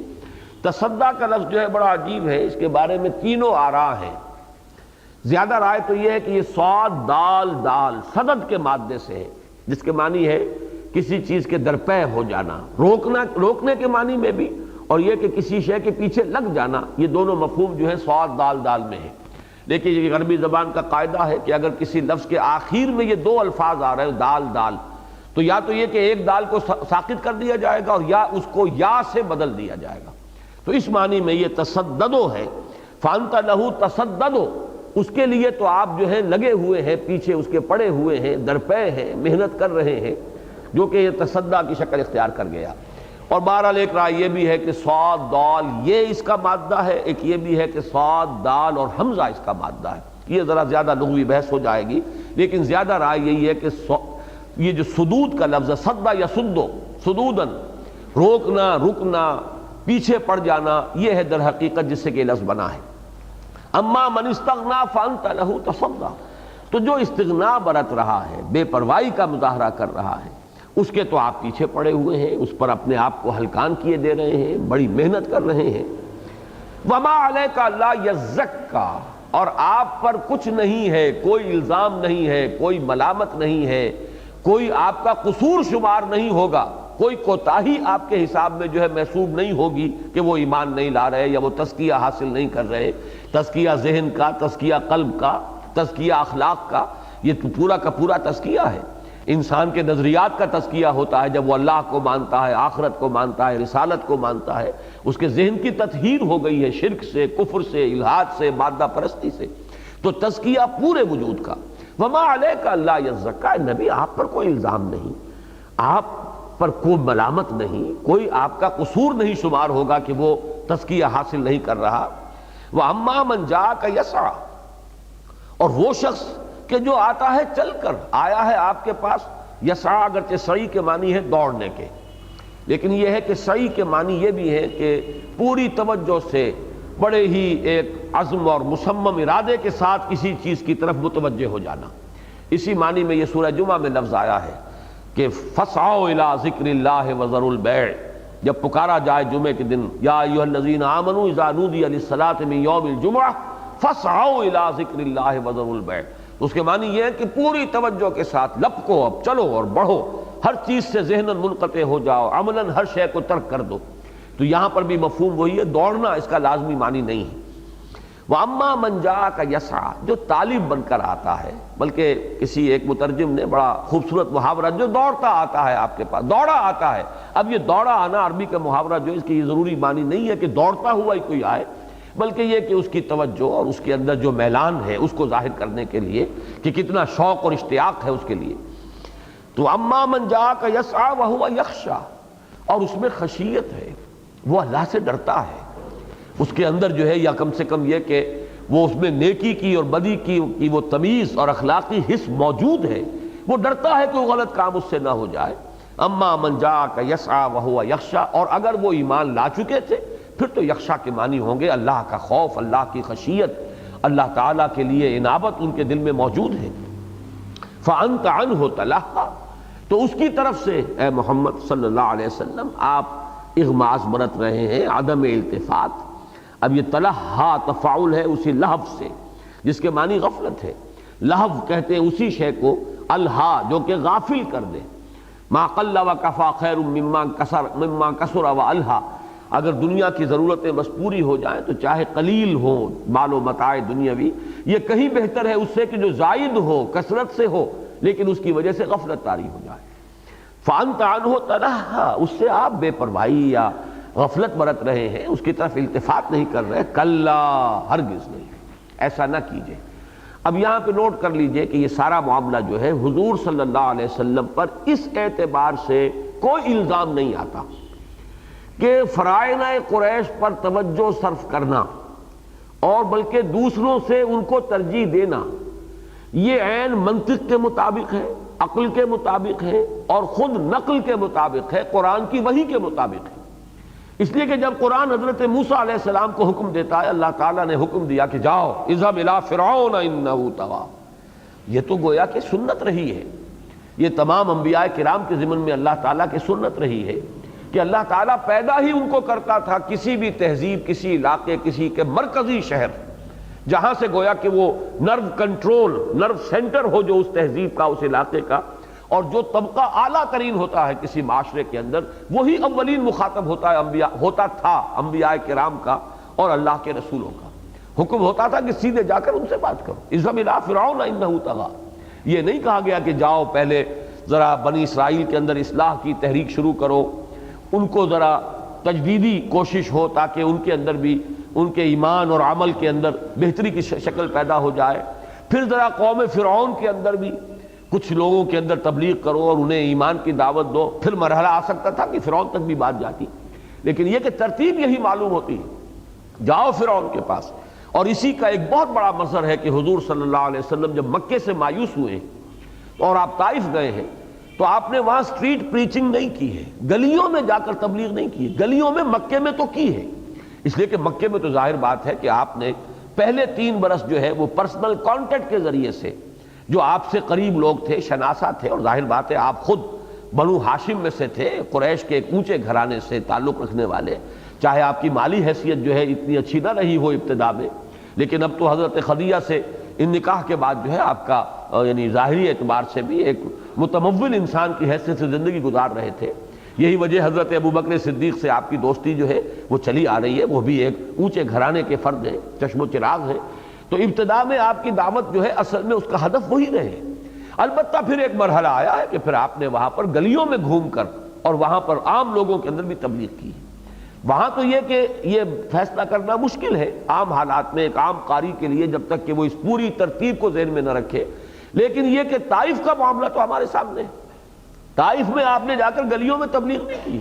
بلکہ جو سب سے اونچے لوگ تھے وہ 3 بڑے بڑے سردار، ان سے جا کے ملاقات کی۔ بعد میں شاید ممکن ہے کہ آپ نے ان سے مایوس ہو کر اور کہیں طائف کی گلیوں میں بھی تبلیغ کی ہو،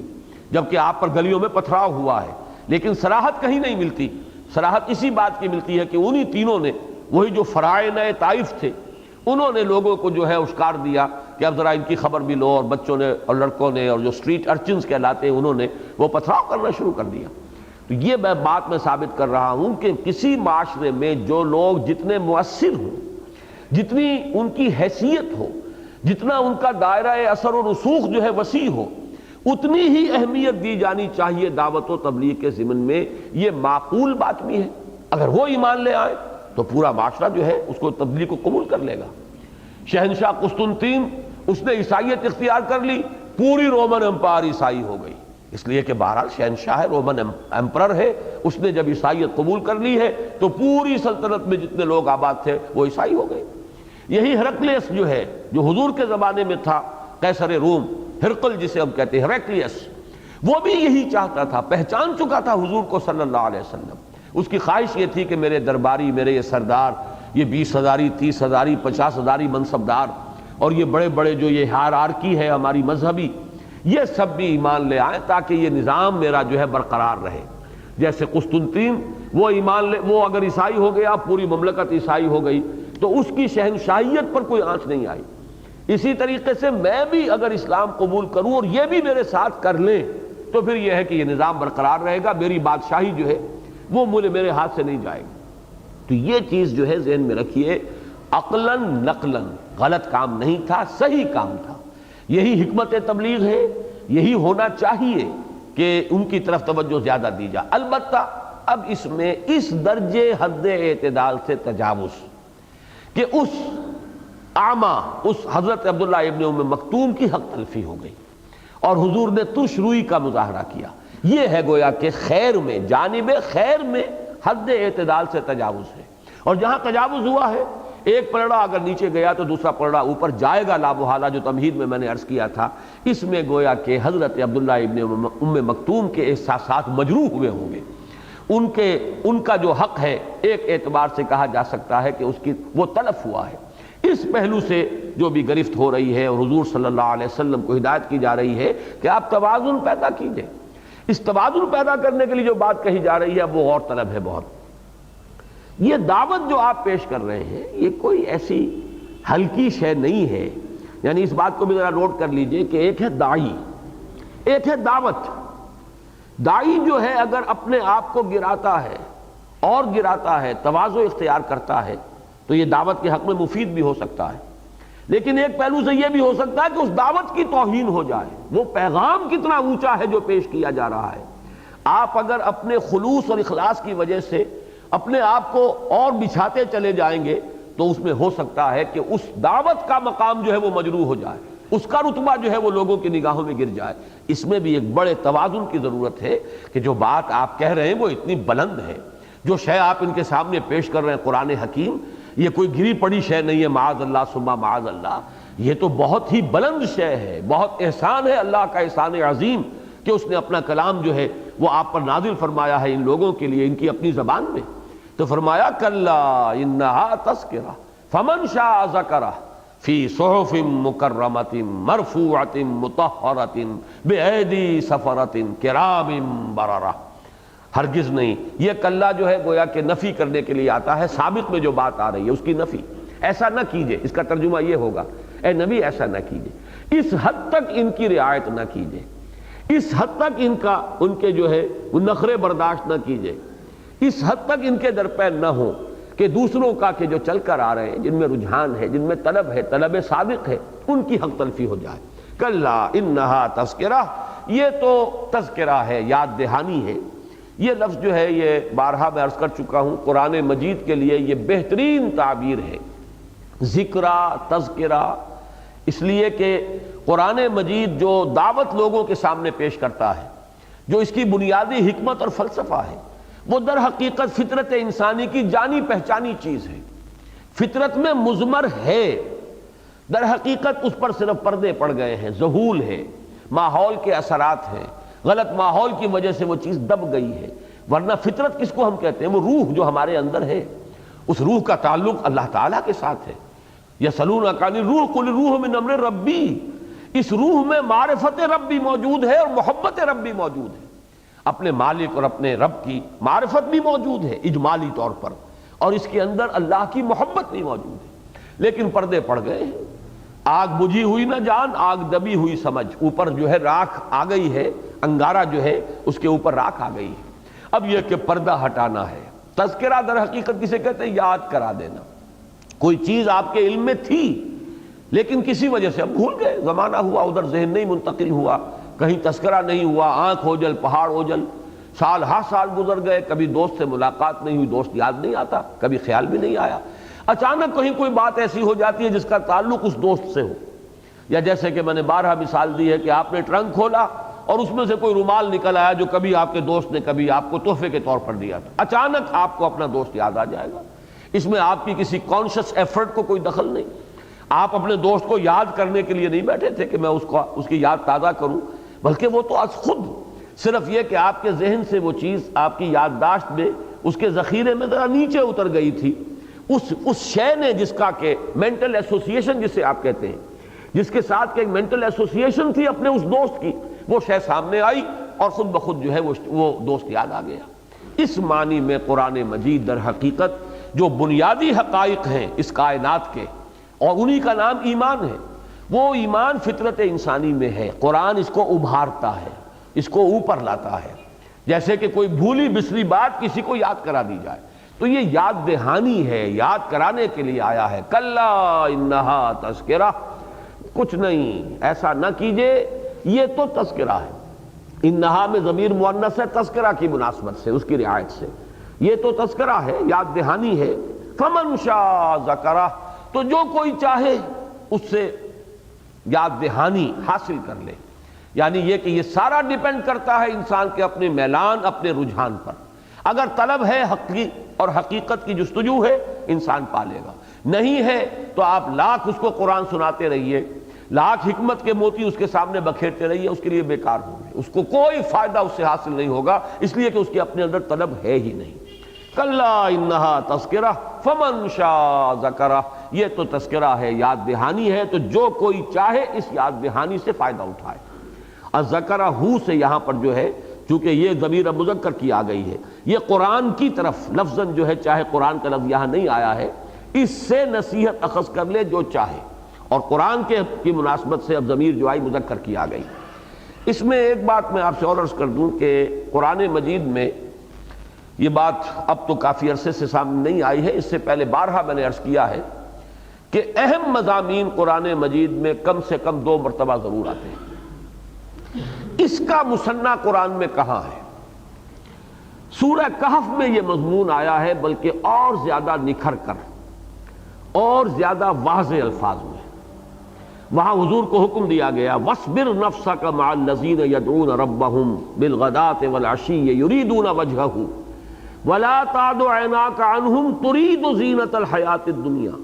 وَلَا تُطِعْ مَنْ أَغْفَلْنَا قَلْبَهُ عَنْ ذِكْرِنَا وَاتَّبَعَ هَوَاهُ وَكَانَ أَمْرُهُ فُرُطًا وَقُلِ الْحَقُّ مِنْ رَبِّكُمْ فَمَنْ شَاءَ فَلْيُؤْمِنْ وَمَنْ شَاءَ فَلْيَكْفُرْ۔ یہ جو آیات ہیں، اے نبی تھامے رکھیے، صبر کیجئے،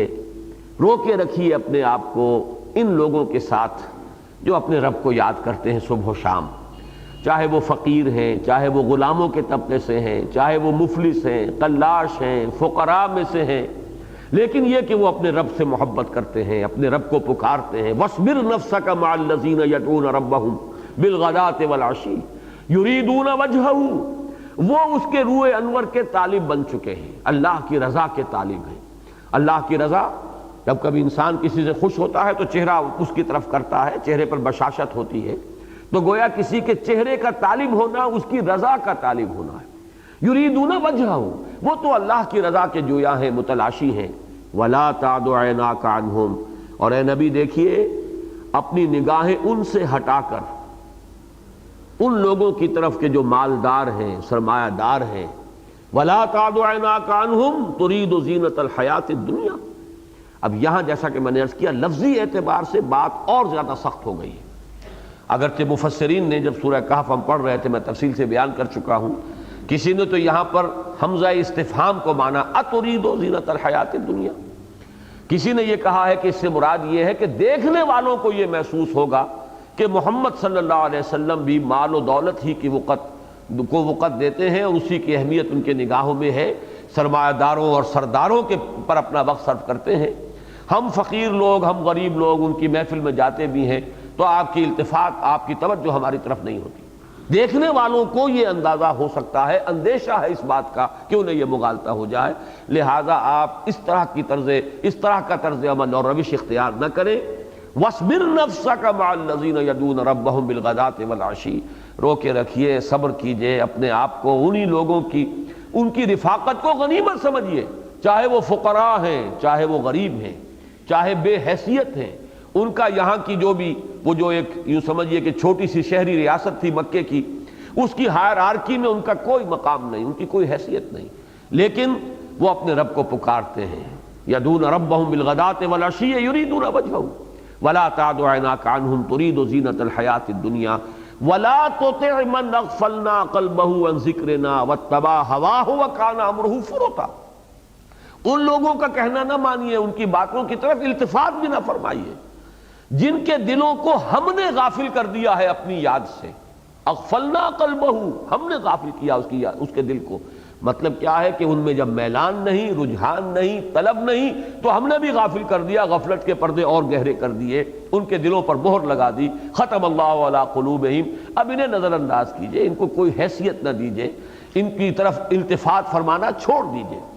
وَلَا تَعْدُ عَيْنَاكَ عَنْهُمْ تُرِيدُ زِينَةَ الْحَيَاةِ الدُّنْيَا وَلَا تُطِعْ مَنْ أَغْفَلْنَا قَلْبَهُ عَنْ ذِكْرِنَا وَاتَّبَعَ هَوَاهُ وَكَانَ أَمْرُهُ فُرُطًا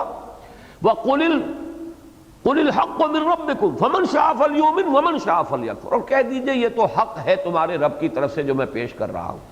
اب جو چاہے ایمان لائے، جو چاہے انکار کرے۔ اس میں جو ایک استغنا کی کیفیت ہے کہ آپ زیادہ ان کے در پہ نہ ہو، زیادہ ان کے پیچھے اپنے آپ کو ہلکان نہ کریں۔ آپ کا انداز بھی یہ ہونا چاہیے کہ میں نے جو بات پیش کرنی تھی کر دی، حق واضح کر دیا، اس میں میری طرف سے کوئی کمی رہ جائے تو واقعتاً میں اللہ کے ہاں شاید مسئول ہو جاؤں، لیکن یہ کہ میں نے اس کا حق ادا کر دیا ہے، اب اس حق کو جو چاہے قبول کرے، جو چاہے رد کر دے، مجھے اس سے کوئی نقصان جو ہے وہ واقع میرے لیے نہیں ہوگا۔ وہ انداز ہے جو اس سورہ مبارکہ میں آیا۔ کلا انہا تذکرہ فمن شاء ذکرہ۔ اب یہاں سے جو 4 آیتیں آ رہی ہیں، فی صحف مکرمۃ مرفوعۃ مطہرۃ بایدی سفرۃ کرام بررہ، یہ قرآن تو ہے ان صحیفوں میں جو بہت باعزت ہے، مکرم، جن کا بڑا احترام ہوتا ہے۔ صحیفہ اگرچہ یہاں پر جمع کے صیغے میں آیا ہے، لیکن یہ کہ لوح محفوظ، یا جسے کہا گیا کتاب مکنون، فی کتاب مکنون، یہ کتاب مکنون جو ہے، یا جسے کہا گیا ہے کہ انہو فی ام الکتاب لدینا لعلی حکیم، یہ ام الکتاب میں ہے، تو اس کے اجزاء کے حوالے سے جمع کا صیغہ لے آیا گیا ہے۔ ایک رائے یہ ہے، ایک رائے یہ بھی ہے کہ یہ صحیفے جو ہمارے پاس ہے مصحف وہی مراد ہے، بہرحال ان دونوں میں کوئی بنیادی فرق نہیں ہے۔ فی صحف مکرمۃ، ان صحیفوں میں، ان اوراق میں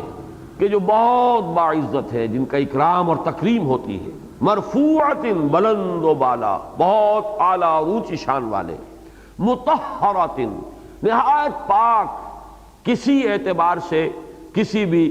ناپاکی کا کوئی گزر اور لمس بھی ان کے قریب نہیں ہو سکتا، جیسے کہ سورہ واقعہ میں فرمایا لا یمسہ الا المطہرون، اسے چھوتے بھی نہیں مگر وہی جو انتہائی پاک ہے۔ یعنی وہ جو لوح محفوظ ہے یا کتاب مکنون ہے یا ام الکتاب ہے، وہ کن کی تحویل میں ہے، کون ہے جو وہاں سے نقل کرتے ہیں اور وہ نقل کر کے جو ہے پھر وحی پہنچاتے ہیں اپنے نبیوں کو، وہ کون ہے؟ نہایت مطہر ہستیاں، ملائکہ، اور ملائکہ بھی اعلیٰ ترین بلند ترین مرتبے کے ملائکہ مقربین۔ فی صحف مکرمۃ مرفوعۃ مطہرۃ بایدی سفرۃ، یہ جو صحیفے ہیں جو مکرم بھی ہیں، مرفوع بھی ہیں، مطہر بھی ہیں، ایسے لوگوں کے ہاتھ میں ہیں، ایسی ہستیوں کے ہاتھ میں ہے۔ سفرۃ، سفرہ جمع ہے یا تو سافر کی اور یا سفیر کی۔ سافر بنا ہے لکھنے والا سافر ہے. یہ میں ابھی ذرا وضاحت کروں گا. یہ ایک عجیب لفظ ہے عربی زبان کا. سین فے رے کا جو مادہ آتا ہے سین فا را، اس کا اصل مفہوم ہے کشف، کھلنا کسی چیز کا، انکشاف، کوئی چیز جو سامنے آ جائے، کوئی نئی بات سامنے آ جائے. اس اعتبار سے یہ کتاب کے لیے بھی لفظ مستعمل ہے. صفر کتاب کو کہتے ہیں، لکھی ہوئی شے. اس سے انسان کو علم ملتا ہے. اس کی جمع اسفار ہے جو سورہ جمعہ میں آئی ہے، جو گدھوں کے اوپر کتابیں لدی ہوئی ہوں. مثل الذین حملوا التوراۃ ثم لم يحملوها كمثل الحمار يحمل اسفارا. یہ صفر کی جمع اسفار ہے. ایک ہے سفر جو ہم کرتے ہیں جس سے مسافر لفظ بنا ہے، مسافر سفر کرنے والا، اس کی جمع بھی اسفار آتی ہے. اور سفر بھی در حقیقت نئے حقائق اس سے منکشف ہوتے ہیں. آپ سفر کرتے ہیں، کسی نئے ملک میں گئے ہیں، بہت سی نئی معلومات آپ کو حاصل ہوگی، آپ کا جو مینٹل ہورائزن ہے وہ وسیع ہوگا. اسی طرح اسفار کہتے ہیں، اسفار وہ روشنی کو کہتے ہیں کہ صبح کی نماز جو ہے، یہ آپ کو معلوم ہے کہ یہ بہت سے حضرات کے مابین بحث چلتی ہے کہ یہ اندھیرے میں پڑھنی چاہیے فجر کی نماز یا یہ کہ اسفار میں جبکہ روشنی ہو جائے. تو اس معنی میں بھی یہ لفظ مستعمل ہے. اور یہاں پر یہ دو معنی لیے گئے ہیں. سفیر جو ہے اس کی جمع بھی سفرہ. سفیر پیغامبر ہے، وہ کوئی شے کہیں لے جاتا ہے، جہاں پہنچا رہا ہے وہاں وہ ان کے علم میں اضافے کا موجب بنے گا. تو اس معنی میں یا تو وہ فرشتے اس اعتبار سے سفرہ ہے کہ وہ وہاں سے کلام الہی نقل کر کے لاتے ہیں اور رسول تک پہنچاتے ہیں، یا اس اعتبار سے سفیر کی جمع سفرہ ہے کہ وہ پیغامبر ہے، وہ ایلچی ہے، اللہ کا پیغام، اللہ کی وحی رسولوں تک پہنچانے والے ہیں. بے ایدی سفراتن، ان لکھنے والوں یا سفیروں کے ہاتھوں میں. اب ان سفیروں یا لکھنے والوں کی شان بھی کیا ہے؟ کرام بررہ، وہ خود بہت باعزت ہیں، بہت کریم ہیں اپنی شان میں. فرشتوں کا معاملہ، اور خاص طور پر وہ فرشتے جو وحی لانے پر مامور ہیں، روح الامین، روح القدس، حضرت جبرائیل امین، فرشتوں کے جو سردار ہیں. فرمایا گیا کہ یہ تیسرا مفہوم ہوا کرام بررہ. بررہ بار کی جمع ہے، بارن، نہایت نیک، نہایت وفادار، جس سے کوئی اندیشہ نہ ہو کہ عہد کی خلاف ورزی کرے گا، جسے کوئی اندیشہ نہ ہو کہ وہ کسی حق کو تلف کرے گا، حق تلفی کرے گا. بارن، اس کی جمع بھی بررہ ہے. یہ ذرا نوٹ کرنے دلچسپی کی چیز ہے کہ جمع کا ایک وزن یہ ہے فعلہ، جیسے کہ طالب طلبہ، اسی طریقے سے سافر سفرہ، فاجر فجرہ، کافر کفرہ. یہ دو الفاظ آ جائیں گے اس صورت کے آخر میں. اولئک هم الکفرۃ الفجرہ، کفرہ کافر کی جمع، فجرہ فاجر کی جمع، طلبہ طالب کی جمع، سافر کی جمع سفرہ. اور بارن وہ بھی اصل میں باررن ہے، دو رے جو ہے فائل کا وزن بنے گا باررن، بارن اس کی جمع بررہ. وہ فرشتے جو ہے کرام ہیں، بہت باعزت اور بہت ہی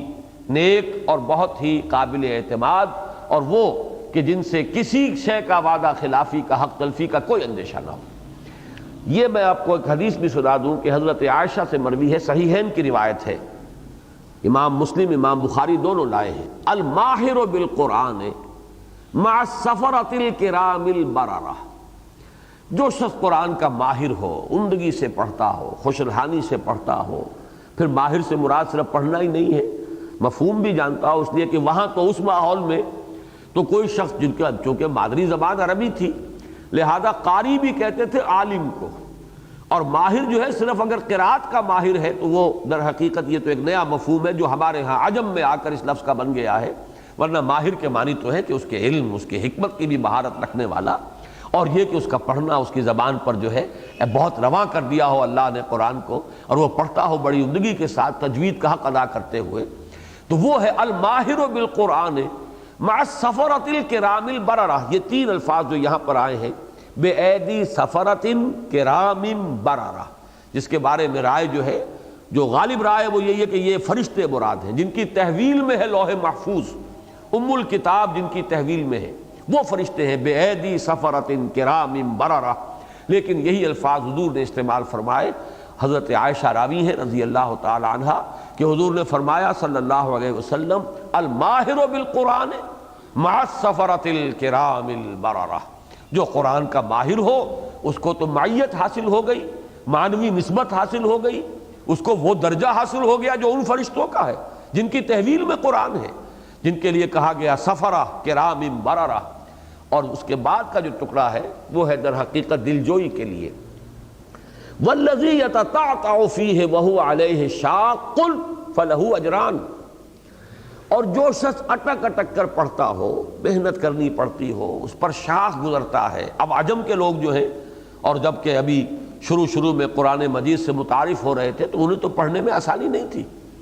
ویسے یہ کہ عام وہاں کے عرب جو تھے بدو، ان کے لیے بھی پڑھنا آسان نہیں تھا،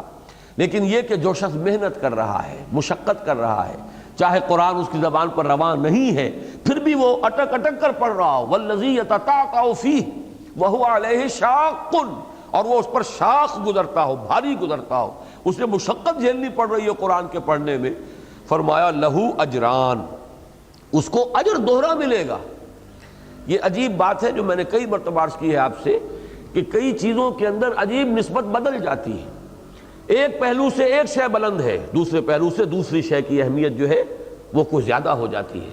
جس کی بڑی پیاری مثال ہے وہ جو میں نے بارہا عرض کیا ہے، ہماری دلجوئی کیسے فرمائی ہے حضور نے صلی اللہ علیہ وسلم، اور چونکہ قرآن مجید کے ساتھ بھی اس حدیث کا ایک ربط اور تعلق ہے، اور یہاں اسی کا ذکر ہو رہا ہے، کلا انہا تذکرہ فمن شاء ذکرہ فی صحف مکرمۃ مرفوعۃ مطہرۃ بایدی سفرۃ کرام بررہ۔ تو اللہ تعالی ہمیں وہ مناسبت عطا فرمائے اس قرآن کے ساتھ کہ ہم بھی جیسے کہ حضور نے ارشاد فرمایا مع سفرۃ الکرام البررہ، یہ مقام ہمیں بھی حاصل ہو جائے۔ اسی اعتبار سے ایک حدیث میں یہ آئی ہے کہ نسبت کیسے بدلتی ہے، جیسے یہاں ہے کہ درجہ اونچا ان کا ہے جو ماہر ہیں، اجر دوہرا انہیں مل رہا ہے جو ماہر نہیں ہے، جو اٹک اٹک کر پڑھ رہے ہیں اجر دوہرا ان کا ہے، درجہ ان کا بلند ہے جو ماہر ہے۔ اسی اعتبار سے ثواب ہذہ الامہ جو آخری باب ہے مشکات شریف کا، اس میں وہ پیاری حدیث آئی ہے کہ حضور صلی اللہ علیہ وسلم نے صحابہ کرام بیٹھے ہوئے تھے، سوال کیا ای الخلق اعجب الیکم ایمانا، ذرا اس سوال کا جواب دو کہ تمہارے نزدیک ایمان سب سے حسین ایمان کس کا ہے؟ اعجب، اس کو یہ نہیں کہا گیا کہ افضل ہو، فضیلت کسی اور کی ہوگی فضیلت، لیکن یہاں اعجب کا لفظ ہے۔ جیسے میں نے کہا کہ اجر دوہرا ان کا ہے جو لڑکھڑاتے ہیں اور مشکل سے پڑھتے ہیں، جن پر شاق گزر رہا ہے، رتبہ ان کا بلند ہے مع سفرۃ الکرام البررہ جو ماہر ہے قرآن کے۔ اسی طریقے سے ایمان کی افضلیت اور ہے، اور ایمان کی اعجبیت، ای الخلق اعجب الیکم ایمانا۔ اب صحابہ نے جواب دیا پہلی اٹیمپٹ میں الملائکہ، فرشتوں کا ایمان۔ آپ نے فرمایا ما لہم لا یؤمنون وہم عند ربہم، وہ کیسے ایمان نہیں لاتے یا نہیں لائیں، کیسے ممکن ہے؟ وہ تو اپنے رب کے پاس ہے، ان کے حقائق منکشف ہیں، وہ کیسے کوئی کفر ان میں سے کر سکتا ہے؟ تو ایمان لے، اگر وہ ان کے پاس ایمان ہے تو کوئی بڑی ان کی جو ہے اس میں ان کا کوئی رتبہ نہیں، کوئی بڑائی نہیں۔ دوسرے اٹیمپٹ انہوں نے کی فالانبیاء، تو نبیوں کا ایمان۔ آپ نے فرمایا وما لہم لا یؤمنون والوحی ینزل علیہم، وہ کیسے ایمان نہ لائیں گے جبکہ ان پر تو وحی نازل ہوتی ہے؟ وہ ایمان لائے تو گویا کہ کوئی بہت بڑا جو ہے یہ مرتبے والی بات نہیں ہے، وہ تو وحی نازل ہوئی ان پر۔ پھر انہوں نے کہا تیسری اٹیمپٹ میں فنحن، تو پھر ہم ہیں، ہمارا ایمان سب سے اعجب ہونا چاہیے۔ فرمایا وما لکم لا تؤمنون وانا بین اظہرکم، تم کیسے ایمان والے نہیں ہوگے جبکہ میں تمہارے مابین موجود ہوں؟ ایک بھٹی کے قریب بیٹھا ہوا آدمی جو ہے فرنس کے پاس، اس سے تو حرارت پہنچ ہی جائے گی، چاہے اس نے اس کے لیے کوئی محنت کی ہو یا نہ کی ہو، اس کو تو حرارت پہنچ گئی۔ تو میری صحبت سے تمہیں یہ مقام حاصل ہو گیا۔ اب ان تینوں کی نفی کر کے حضور نے فرمایا ان اعجب الخلق الی ایمانا لاخواننا، بڑا پیارا لفظ ہے یہ، ہمارے لیے استعمال کیا محمد الرسول اللہ صلی اللہ علیہ وسلم۔ میرے نزدیک تو ایمان سب سے زیادہ دل کو لبھانے والا، حسین، سب سے زیادہ جو ہے دل خوش کن ایمان اب ہمارے ان بھائیوں کا ہوگا، لاخواننا الذین یاتون من بعدی، جو میرے بعد آئیں گے، انہیں ملے گا یجدون صحفا فیہ کتاب اللہ فیؤمنون بما فیہا،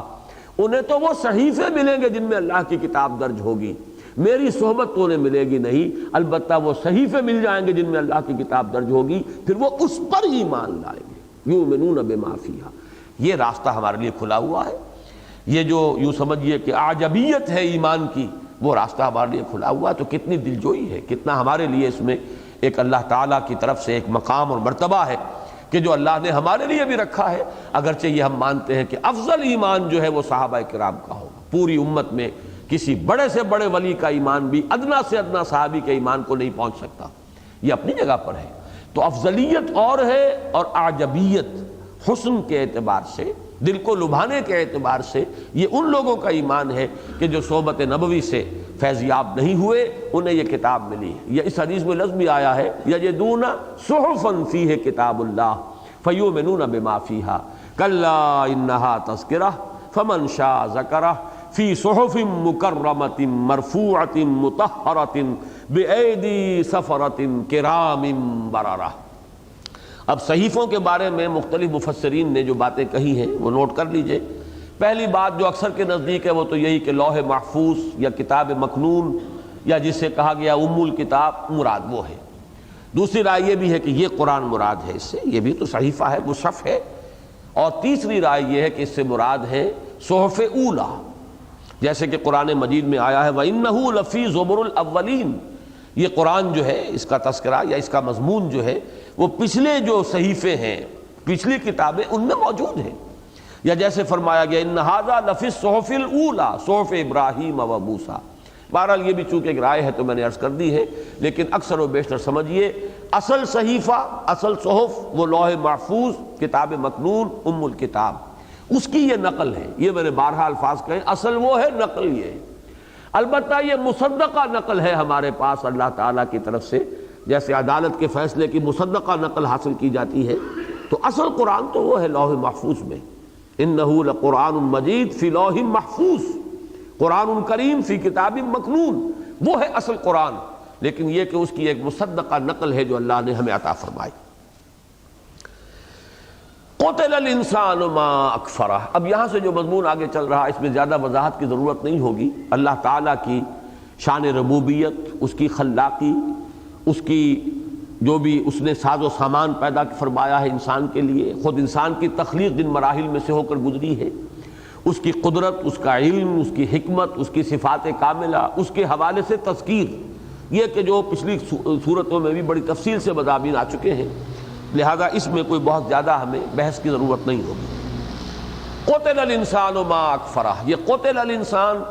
یہ ایک یوں سمجھیے کہ بد دعا کا کلمہ ہے.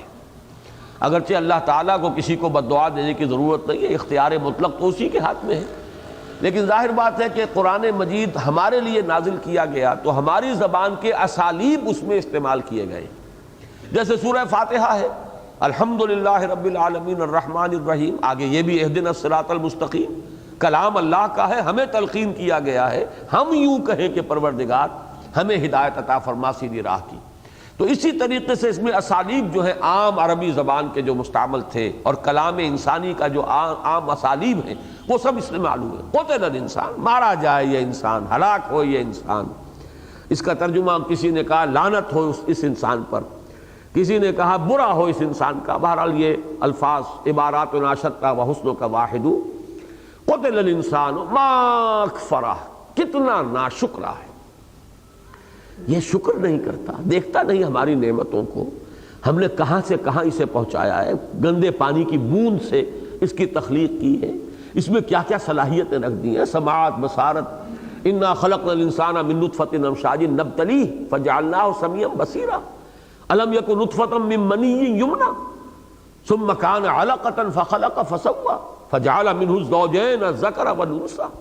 اب یہ تمام جو سورہ دہر میں بات آ چکی، سورہ قیامہ میں آ چکی،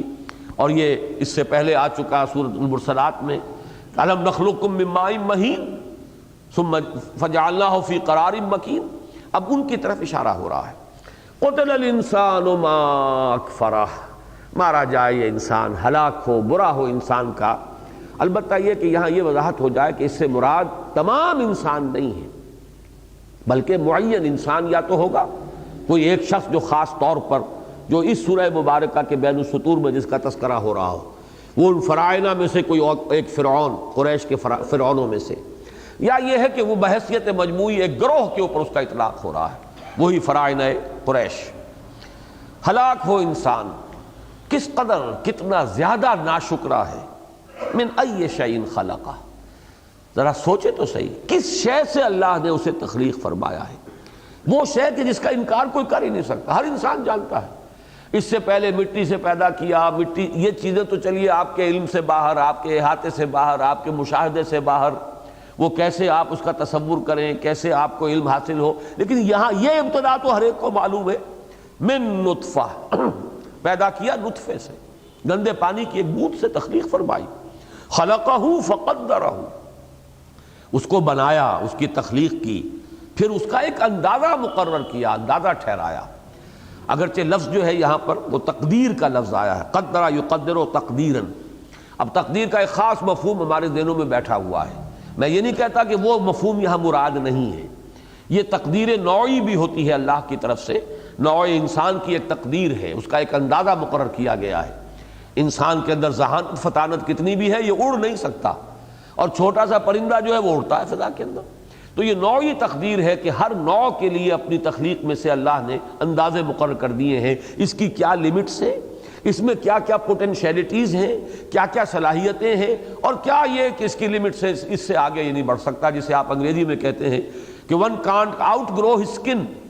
اپنی کھال سے باہر تو آدمی نہیں نکل سکتا، موٹا ہوگا تو کھال پھیلتی چلی جائے گی، بہرحال یہ کہ کھال سے باہر آدمی نہیں نکلتا۔ اسی طریقے سے یہ ہے کہ انسان جو ہے اپنی اس تقدیر نوعی سے تجاوز نہیں کر سکتا۔ پھر یہ کہ تقدیر شخصی بھی ہے، یہ تقدیر کہ انسان کی رنگت کیا ہوگی، اس کی ذہانت کتنی ہوگی، اس کے اعضاء صحیح سالم ہوں گے یا کہیں اس کے اندر کوئی پیدائشی نقص رہ جائے گا، یہ سارے اندازے ہیں جو مقرر ہو رہے ہیں پہلے سے۔ پھر عمر کتنی ہوگی، یہ سارے اندازے ہیں، اللہ تعالیٰ نے اس کی تخلیق کی، اور تخلیق کے ساتھ ہی اس کا ایک اندازہ مقرر کر دیا ہے۔ اس تقدیر سے آدمی ادھر ادھر نہیں جا سکتا، کسی کو کتنا ہی ناپسند ہو کہ میں فلاں نسل میں کیوں پیدا ہو گیا، چیختے ہوں گے بیچارے ہندوستان کے شودر، ہمیں برہمنوں میں کیوں نہیں پیدا کر دیا، شودروں میں کیوں پیدا کیا، فلاں جگہ کیوں نہیں پیدا کر دیا، فلاں جگہ کیوں پیدا کیا، لیکن یہ تقدیر ہے جس سے آگے آپ نہیں جا سکتے، یہاں پر آپ مجبور محض ہیں۔ اس سے آگے یہ ہے کہ آپ کے لیے کچھ اندازے ہیں، آپ کی محنت جد و جہد کے راستے کھول دیے گئے ہیں، اس میں آپ اپنی ان صلاحیتوں کو بروئے کار لائیں۔ آپ میں خیر کا مادہ بھی رکھ دیا گیا ہے، روح ودیت کی گئی ہے جس کا تعلق ذات رب کے ساتھ ہے، اور اس کی معرفت جو ہے اس میں رکھ دی گئی، اسے پروان چڑھائیے۔ یہ بھی ہو سکتا ہے کہ اسے آپ دبا دیں، قد افلح من زکاہا وقد خاب من دساہا، یہ گویا کہ یہ بھی ایک اندازہ ہے کہ یہ آپ کو آزادی یہاں اللہ نے دے دی ہے، یہ آزادی بھی اللہ کی اس تقدیر کا ایک جز ہے۔ تو فرمایا من نطفہ خلقہ فقدرہ ثم السبیل یسرہ، پھر وہ راستہ اس کے لیے آسان کر دیا، کھول دیا، آسان کر دیا، رواں کر دیا۔ اس میں اکثر لوگوں کی رائے تو یہ ہے کہ چونکہ تخلیق کے بعد تذکرہ ہو رہا ہے اور پھر اس کے بعد ثم اماتہ فاقبرہ بھی آ رہا ہے، تو گویا کہ حیات انسانی ہی کے مختلف مراحل مراد ہیں، تو بہت سے حضرات کا ذہن منتقل ہوا کہ اس سے مراد ولادت کا عمل ہے۔ تخلیق تو ہو رہی ہے بطن مادر میں، فی ظلمات ثلاث، خلقا بعد خلق فی ظلمات ثلاث، درجہ بدرجہ، علقہ سے مضغہ، اور مضغہ سے پھر اس میں گوشت چڑھ رہا ہے، ہڈیاں بن رہی ہیں، لیکن یہ کہ یہ سب در حقیقت یہ مادر، رحم مادر میں ہو رہا ہے، بطن مادر میں، وہاں سے اب اس کا باہر نکلنا۔ واقعہ یہ کہ خود اپنی جگہ پر یہ اللہ تعالیٰ کی بڑی عظیم نشانیوں میں سے ایک نشانی ہے، کس طریقے سے یہ ولادت کا عمل ہوتا ہے اور اس کے لیے اللہ نے کیسے قواعد و ضوابط بنا دیے ہیں، تو اس کو مراد لیا ہے اکثر و بیشتر لوگوں نے ثم السبیل یسرہ، پھر وہ راستہ جو ہے رحم مادر سے برآمد ہو کر اس دنیا میں خارجی فضا میں آنے کا، وہ اللہ نے کیسا آسان کیا ہے، اس کے اندر غور کرو تو اس میں اللہ کی حکمت، اس کی صنائی، اس کی قدرت کی نشانیاں تمہیں نظر آئیں گی۔ لیکن میرا ذاتی رجحان اس میں یہ ہے، اگرچہ بعض اور حضرات نے بھی یہ بات کہی ہے، میں سمجھتا ہوں کہ وہ زیادہ وقی ہے رائے، اور وہ یہ ہے کہ یہاں پر السبیل سے وہی مراد ہے جو سورۃ الدہر میں، یہ 6 سورتوں کا ایک سب گروپ جو بنا ہے قرآن مجید میں، جس کا کئی مرتبہ میں تذکرہ کر چکا ہوں، اور آج ظاہر بات ہے آخری مرتبہ ان کا تذکرہ ہو رہا ہے، اس میں کچھ مضامین مشترک ہیں، اور ان کے اندر جو ہے ایک دوسرے کے ساتھ ایک بڑی گہری مناسبت ہے۔ جیسے وہاں فرمایا گیا تھا انا ہدیناہ السبیل اما شاکرا و اما کفورا، وہی السبیل یہاں مراد ہے۔ ہم نے ہدایت کی راہ اس کے سامنے کھول دی، البتہ اس کے بعد اختیار دیا ہے چاہے وہ ناشکرہ بن کر رہے اور چاہے وہ ایمان لے آئے،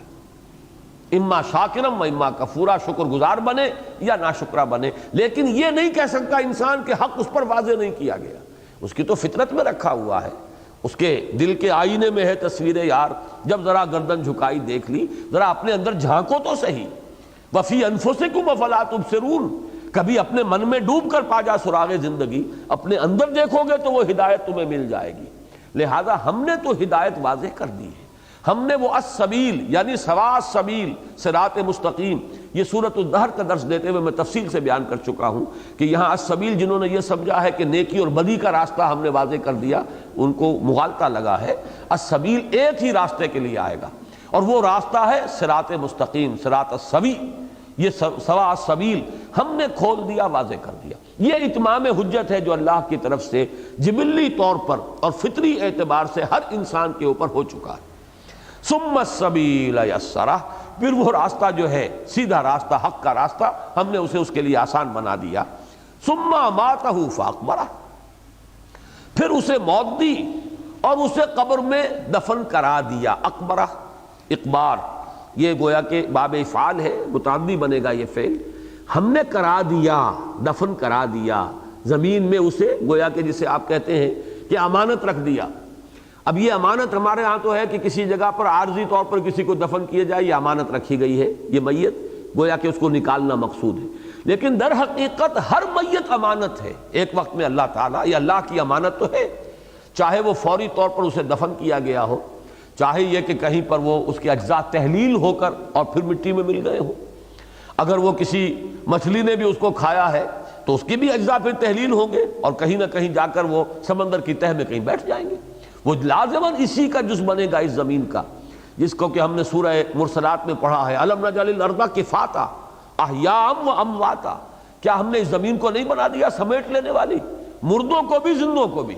زندوں کے لیے بھی سارا سامان اسی کی گود میں موجود ہے، سارا سامان معیشت اور سامان ربوبیت، اور مردوں کو بھی یہ ایسے سنبھال لیتی ہے کہ جیسے امانتاً کہیں کسی کو رکھ دیا جائے۔ ثم اماتہ فاقبرہ، پھر اس پر موت وارد کی اور اسے قبر میں دفن کرا دیا۔ اب اس میں دیکھیے یہ ہے قرآن کا اسلوب، اس کے اندر جو ایک ردم چلا آ رہا تھا، ایک بات تواتر سے آ رہی ہے، اس کے فوراً بعد آیا ثم اذا شاء انشرہ، پھر جب چاہے گا اسے نکال لے گا۔ یعنی جب یہ سارے کام اس کے لیے مشکل نہیں تھے تو بے وقوفو تمہیں یہی مشکل نظر آ رہا ہے؟ جس اللہ نے وہ کیا، جس اللہ نے یہ کیا، من ای شیء خلقہ، من نطفہ خلقہ فقدرہ ثم السبیل یسرہ ثم اماتہ فاقبرہ ثم اذا شاء انشرہ، پھر جب وہ چاہے گا نکال لے گا۔ اس میں گویا کہ ایک طرح کی سجیشن ہے، اس میں کوئی لفظی دلیل منطقی اعتبار سے نہیں آئی، لیکن یہ کہ ایک سجیشن ہے، سوچو جس کے لیے یہ سارے کام آسان تھے اس کے لیے کیا یہی کام مشکل رہ گیا ہے؟ کیا یہ ناممکن اور محال تمہیں نظر آ رہا ہے؟ اس کے لیے تو جیسے وہ کام آسان تھے ایسے ہی یہ کام آسان ہے۔ ثم اذا شاء انشرہ کلا لما یقض ما امرہ، کوئی نہیں، یعنی یہ شکر نہیں کرتا، توجہ نہیں کرتا، حقائق کی طرف نگاہ نہیں کرتا، نہ آفاقی آیات کو دیکھتا ہے نہ انفسی آیات کو دیکھتا ہے۔ کلا لما یقض ما امرہ، اس نے تاحال وہ فیصلہ نہیں کیا جس کا اسے حکم دیا گیا۔ اب یہاں صاف ظاہر ہو رہا ہے کہ خاص گروہ معین پس منظر میں ہے کہ حضور نے حجت آخری درجے میں قائم کر دی، ابھی تک بھی یہ لوگ ایمان نہیں لائے، نبی نے اپنے آپ کو ہلکان کر دیا، نبی نے اس درجے مبالغہ فرمایا ہے ان کے لیے کہ ایک جو طالب بن کر آیا تھا اس کی حق تلفی بھی ہو گئی، اگرچہ ان کی نیت میں نہیں تھا کہ حق تلفی ہو، لیکن نتیجتاً عملاً تو ہو گئی۔ اس درجے جن کے پیچھے در پہ رہے، اس درجے جن کے لیے اپنے آپ کو ہلکان کیا ہے، اس درجے جن کے لیے کوششیں کی ہے، کلا لما یقض ما امرہ، اس میں اسلوب حسرت کا ہے اور ملامت کا ہے۔ کوئی نہیں، ابھی تک اس نے فیصلہ نہیں کیا جو اس کو حکم دیا تھا اس کے پروردگار نے۔ حکم تو یہ آمنو، ایمان لاؤ، آمنوا باللہ ورسولہ وانفقوا مما جعلکم مستخلفین فیہ،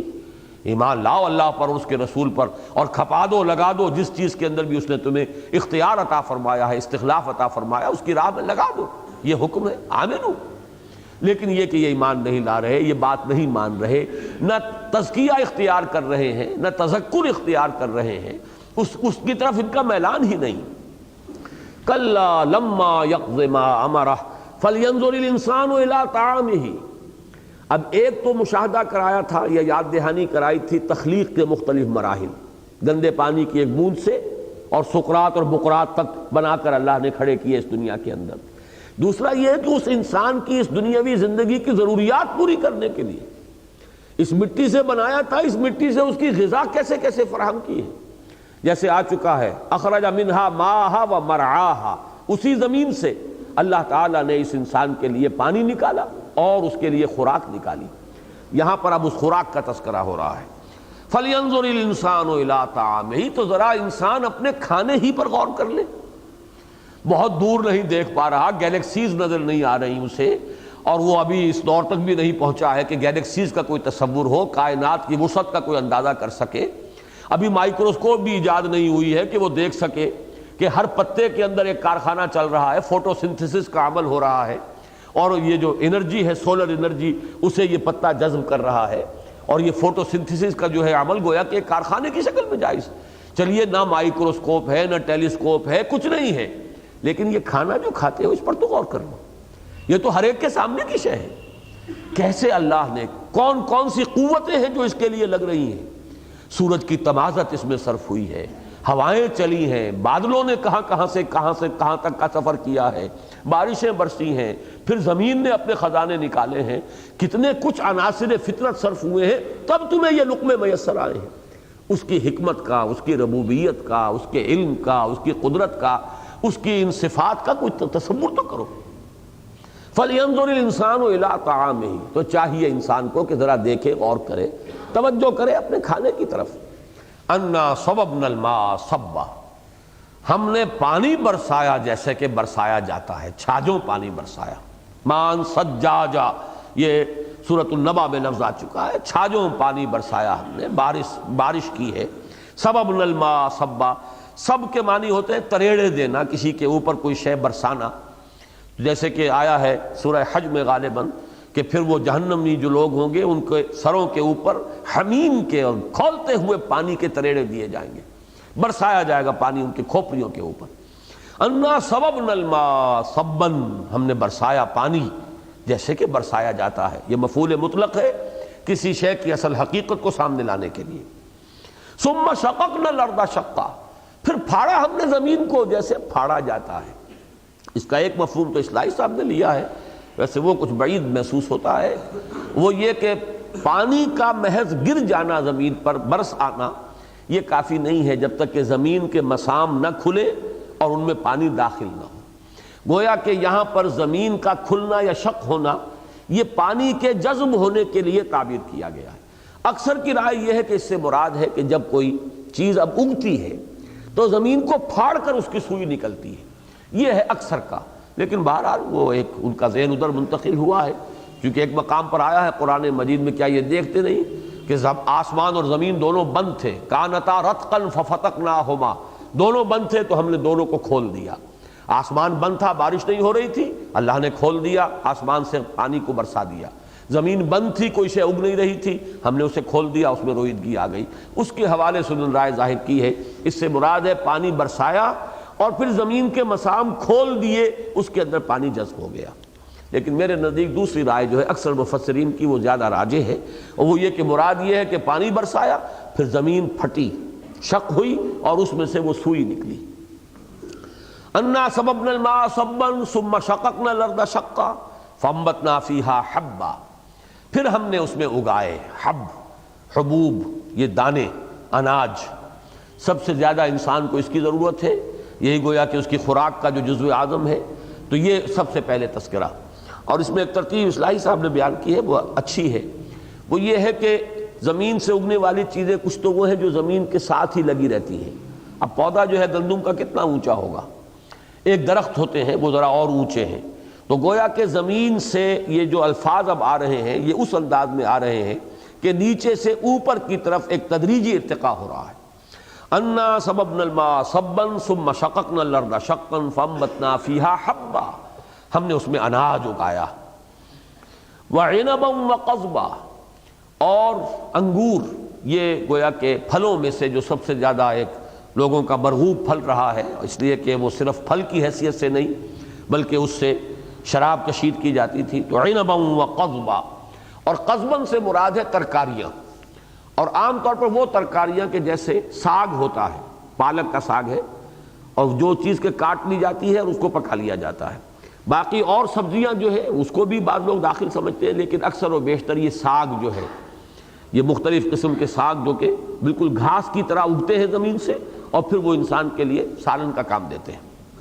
وعنبا وقضبا وزیتونا ونخلا. اب آیا درختوں کی طرف. درختوں میں زیتون کا درخت ہے، اور یہ بھی آپ کو معلوم ہے کہ انسان کے بہت ہی اہم غذا کی سورس رہا ہے، اس لیے کہ اس سے تو تنبت بالدہن، اس سے انسان کو تیل ملتا ہے، زیتون کا تیل، چکنائی ملتی ہے. اس کو جلا کر جو ہے دیوں کے اندر، چراغوں کے اندر اس سے روشنی بھی حاصل کی جاتی تھی، اور وہ غذا بھی تھی. تو وہ زیتون و نخلا. اور اب سب سے اونچا جو آ گیا کھجور کا درخت. ہم نے اس میں اگائے اناج بھی اور انگور بھی اور ترکاریاں اور ساگ بھی اور زیتون بھی اور کھجور بھی. وحدائق غلبا. غلبن جمع ہے اغلب کی. اغلب کہتے ہیں اس شخص کو جس کی گردن بڑی موٹی ہو، اور یہ باغوں کے لیے آتا ہے وہ باغ جو بڑے گھنے ہوں، یعنی اوپر کا حصہ ان کا اتنا پھیل جائے درختوں کا کہ باہم اس کی شاخیں ایک دوسرے میں پیوست ہو جائیں. وہ ہے حدائق غلبن، وہ باغ کہ جو بڑے گھنے باغ ہیں جن کی شاخیں جو ہے درختوں کی باہم پیوست ہو جاتی ہیں. وفاکہۃ وابا. اور یہ چیزیں وہ بھی ہیں کہ جو تمہارے لیے فواکہ، پھلوں کا کام دیتی ہیں. اور ابا کا لفظ آتا ہے ان چیزوں کے لیے جو چارے کے طور پر استعمال ہوتی ہیں حیوانات کے لیے. ایک تو چارہ وہ ہے کہ جو توڑی کی شکل میں ہوتا ہے، جو گندم کے آپ نے گندم نکال لی، باقی جو رہا اس کی توڑی بنا لی. اور ایک وہ ہے کہ جو گھاس اگ رہی ہے اور وہ جو کی تو ہی وہ حیوانات کے کھانے کے کام آ رہی ہے، وہ ابا ہے. متاع لکم ولانعامکم. وہ لفظ اب آ گیا، وہ آیت جو بین ہی انہی الفاظ میں آیت نمبر 33 کی حیثیت سے سورہ نازعات میں آئی، اور آیت نمبر 32 کی حیثیت سے یہاں. یہ ساز و سامان ہے، ضرورتیں ہیں، برتنے کی چیزیں ہیں، استعمال کی چیزیں ہیں تمہارے لیے اور تمہارے چوپایوں کے لیے. اور بڑا عمدہ اشارہ اس میں ہے کہ ایک تو یہ کہ ظاہر بات ہے کہ وہ بھی جاندار ہیں، ان کے لیے بھی غذا ہے، اللہ نے تمہارے لیے فراہم کی، ان کے لیے بھی فراہم کی.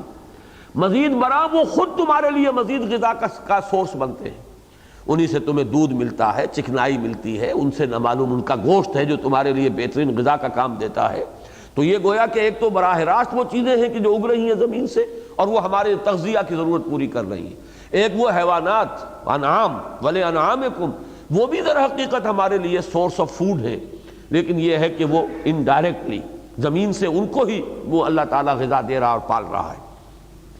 فَإِذَا جَاءَتِ الصَّاخَّةُ. تو جب آ جائے گی وہ کان پھوڑ دینے والی. صاخہ وہ آواز، شدید آواز کہ جس سے کان پھٹ جائے. یہ سور جسے کہا جاتا ہے، نفخ فی الصور نفخۃ واحدہ، پھر یہ ثم نفخ فیہ اخری. یہ دو جو ہے نفخے ہونے ہیں، بلکہ بعض حضرات کے نزدیک 3 نفخے ہیں. بہرحال وہ ایک علیحدہ بحث ہے. یہاں پہ اس کو تعبیر کیا گیا کان پھوڑ دینے والی شے. اس کے بالمقابل سورۃ النازعات میں لفظ آ چکا ہے تامۃ الکبریٰ. فَإِذَا جَاءَتِ الطَّامَّةُ الْكُبْرَىٰ. یہاں فَإِذَا جَاءَتِ الصَّاخَّةُ. جب وہ سور کی آواز جو کانوں کو پھوڑ دینے والی ہے وہ آئے گی. یوم یفر المرء من اخیہ. اب یہ ہے بڑا ہی قیامت کا وہ روح فرسا ایک نقشہ. یہ غالباً نفخہ ثانیہ کی بات ہو رہی ہے. ویسے نفخہ اولا کے بعد بھی وہ جو نقشہ کھینچا گیا ہے سورۃ الحج کے شروع میں، اس میں بھی معلوم ہوتا ہے نفسی نفسی کی ایک کیفیت پیدا ہو جائے گی. یا ایھا الناس اتقوا ربکم ان زلزلۃ الساعۃ شیء عظیم یوم ترونھا تذہل کل مرضعۃ عما ارضعت وتضع کل ذات حمل حملھا. اس روز دودھ پلانے والی مائیں جو ہیں اپنے بچوں کو بھول جائیں گی، شیر خوار بچوں کو، اور حمل والیاں جو ہیں اپنا حمل گرا دیں گی. اس درجے دہشت ہوگی اور اس درجے نفسی نفسی کا عالم طاری ہوگا. لیکن یہاں جو نفسی نفسی کا عالم جو یہاں پہ بیان ہو رہا ہے، اور اس کا وہ مضمون دوبارہ میں پھر کہہ رہا ہوں آج کہ اہم مضامین قرآن مجید میں 2 مرتبہ ضرور آتے ہیں. چنانچہ یہ نقشہ جو ان آیات میں آ رہا ہے بعین ہی یہ نقشہ کھینچا جا چکا ہے سورہ معارج میں کہ نقشہ یہ ہوگا میدان قیامت میں، اور یہ غالباً جیسا کہ میں نے عرض کیا نفخہ ثانیہ کا ذکر ہے، فَإِذَا جَاءَتِ الصَّاخَّةُ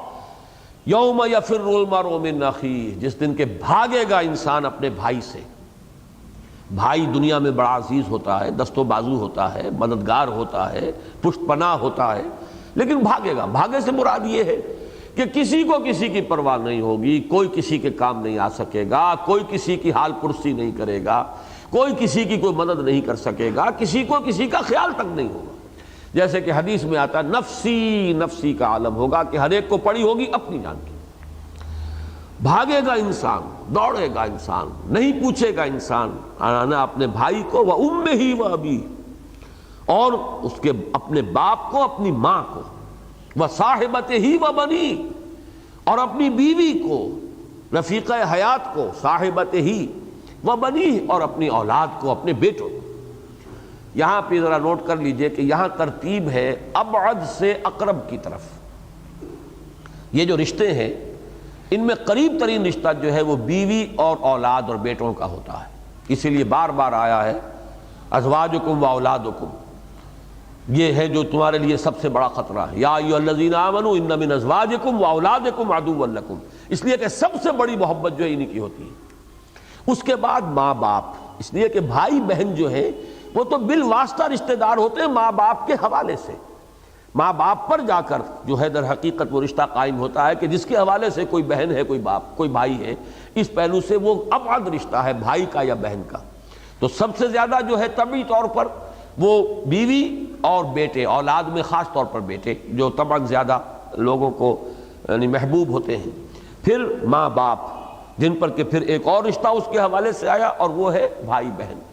تو یہاں پر ابعد سے بات شروع کر کے اقرب تک لائی گئی ہے، یوم یفر المرء من اخیہ وامہ وابیہ وصاحبتہ وبنیہ لکل امرئ منہم یومئذ شأن یغنیہ۔ ہر شخص کے لیے اس دن تو ایک ایسی کیفیت، ایک ایسی اسے پڑی ہوئی ہوگی، اپنی پڑی ہوئی ہوگی جو اسے بالکل مستغنی کر دے گی، کسی اور کی طرف توجہ دینے کی مہلت ہی نہیں دے گی۔ اپنی ایسی دھن نفسی نفسی کا عالم ہوگا کہ کوئی کسی کے کام نہیں آئے گا، کسی کو کسی کا خیال تک نہیں آئے گا۔ اس کے ضمن میں ایک حدیث بھی مرفوعاً نقل ہوئی ہے حضرت عائشہ سے اور بعض کے نزدیک حضرت سودا سے رضی اللہ تعالیٰ عنہما، دونوں ازواج مطہرات ہیں،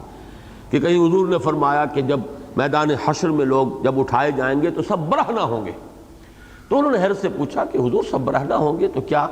ایک دوسرے کے سطر کو دیکھیں گے؟ انہوں نے فرمایا کسی کو اس کا خیال ہی نہیں آئے گا۔ اس طریقے سے لوگوں کے اوپر جو ہے وہ کیفیت طاری ہوگی، ایسی بنی ہوئی ہوگی ان کی جانوں کے اوپر کہ کوئی کسی کے سطر کا دھیان جو ہے کسی کو آئے گا ہی نہیں۔ تو یہ کیفیت جو ہے جس کو نفسی نفسی تعبیر کیا گیا، اس کے لیے بھی جیسا کہ میں نے عرض کیا کہ اہم مضامین قرآن میں 2 مرتبہ ضرور ہوں گے، اور ان میں اکثر میں آپ دیکھیں گے کہ ترتیب جو ہے الٹ جاتی، عکسی ترتیب ہو جاتی۔ یہ مضمون اب اس عکسی ترتیب کے ساتھ سورہ معارج میں یبصرونہم یود المجرم لو یفتدی من عذابہ یومئذ ببنیہ وصاحبتہ واخیہ وفصیلتہ التی تؤویہ ومن فی الارض جمیعا ثم ینجیہ۔ وہاں پر بیٹے کا ذکر سب سے پہلے آیا۔ انسان یہ چاہے گا کہ مجھے بخش دیا جائے، بچا لیا جائے، فدیے میں میرے بیٹے لے لو، لو یفتدی من عذاب یومئذ ببنیہ وصاحبتہ واخیہ، اور بیوی اور بھائی لے لو، جھونکو انہیں، وفصیلتہ التی تؤویہ، اور اس کا وہ سارا رشتہ داروں کا، کنبے کا معاملہ۔ دنیا میں تو وہ بڑے پناہ بنتے ہیں، لوگوں کے لیے پناہ گاہ بن جاتے ہیں، وہ دست و بازو بنتے ہیں، لیکن انسان کہے گا ومن فی الارض جمیعا، روئے زمین کے تمام انسانوں کو جھونک دیا جائے جہنم میں، مجھے بچا لیا جائے، سب کو میری طرف سے فدیے میں قبول کر لیا جائے۔ وہ ہے نفسی نفسی کا عالم۔ یوم یفر المرء من اخیہ وامہ وابیہ وصاحبتہ وبنیہ لکل امرئ منہم یومئذ شأن یغنیہ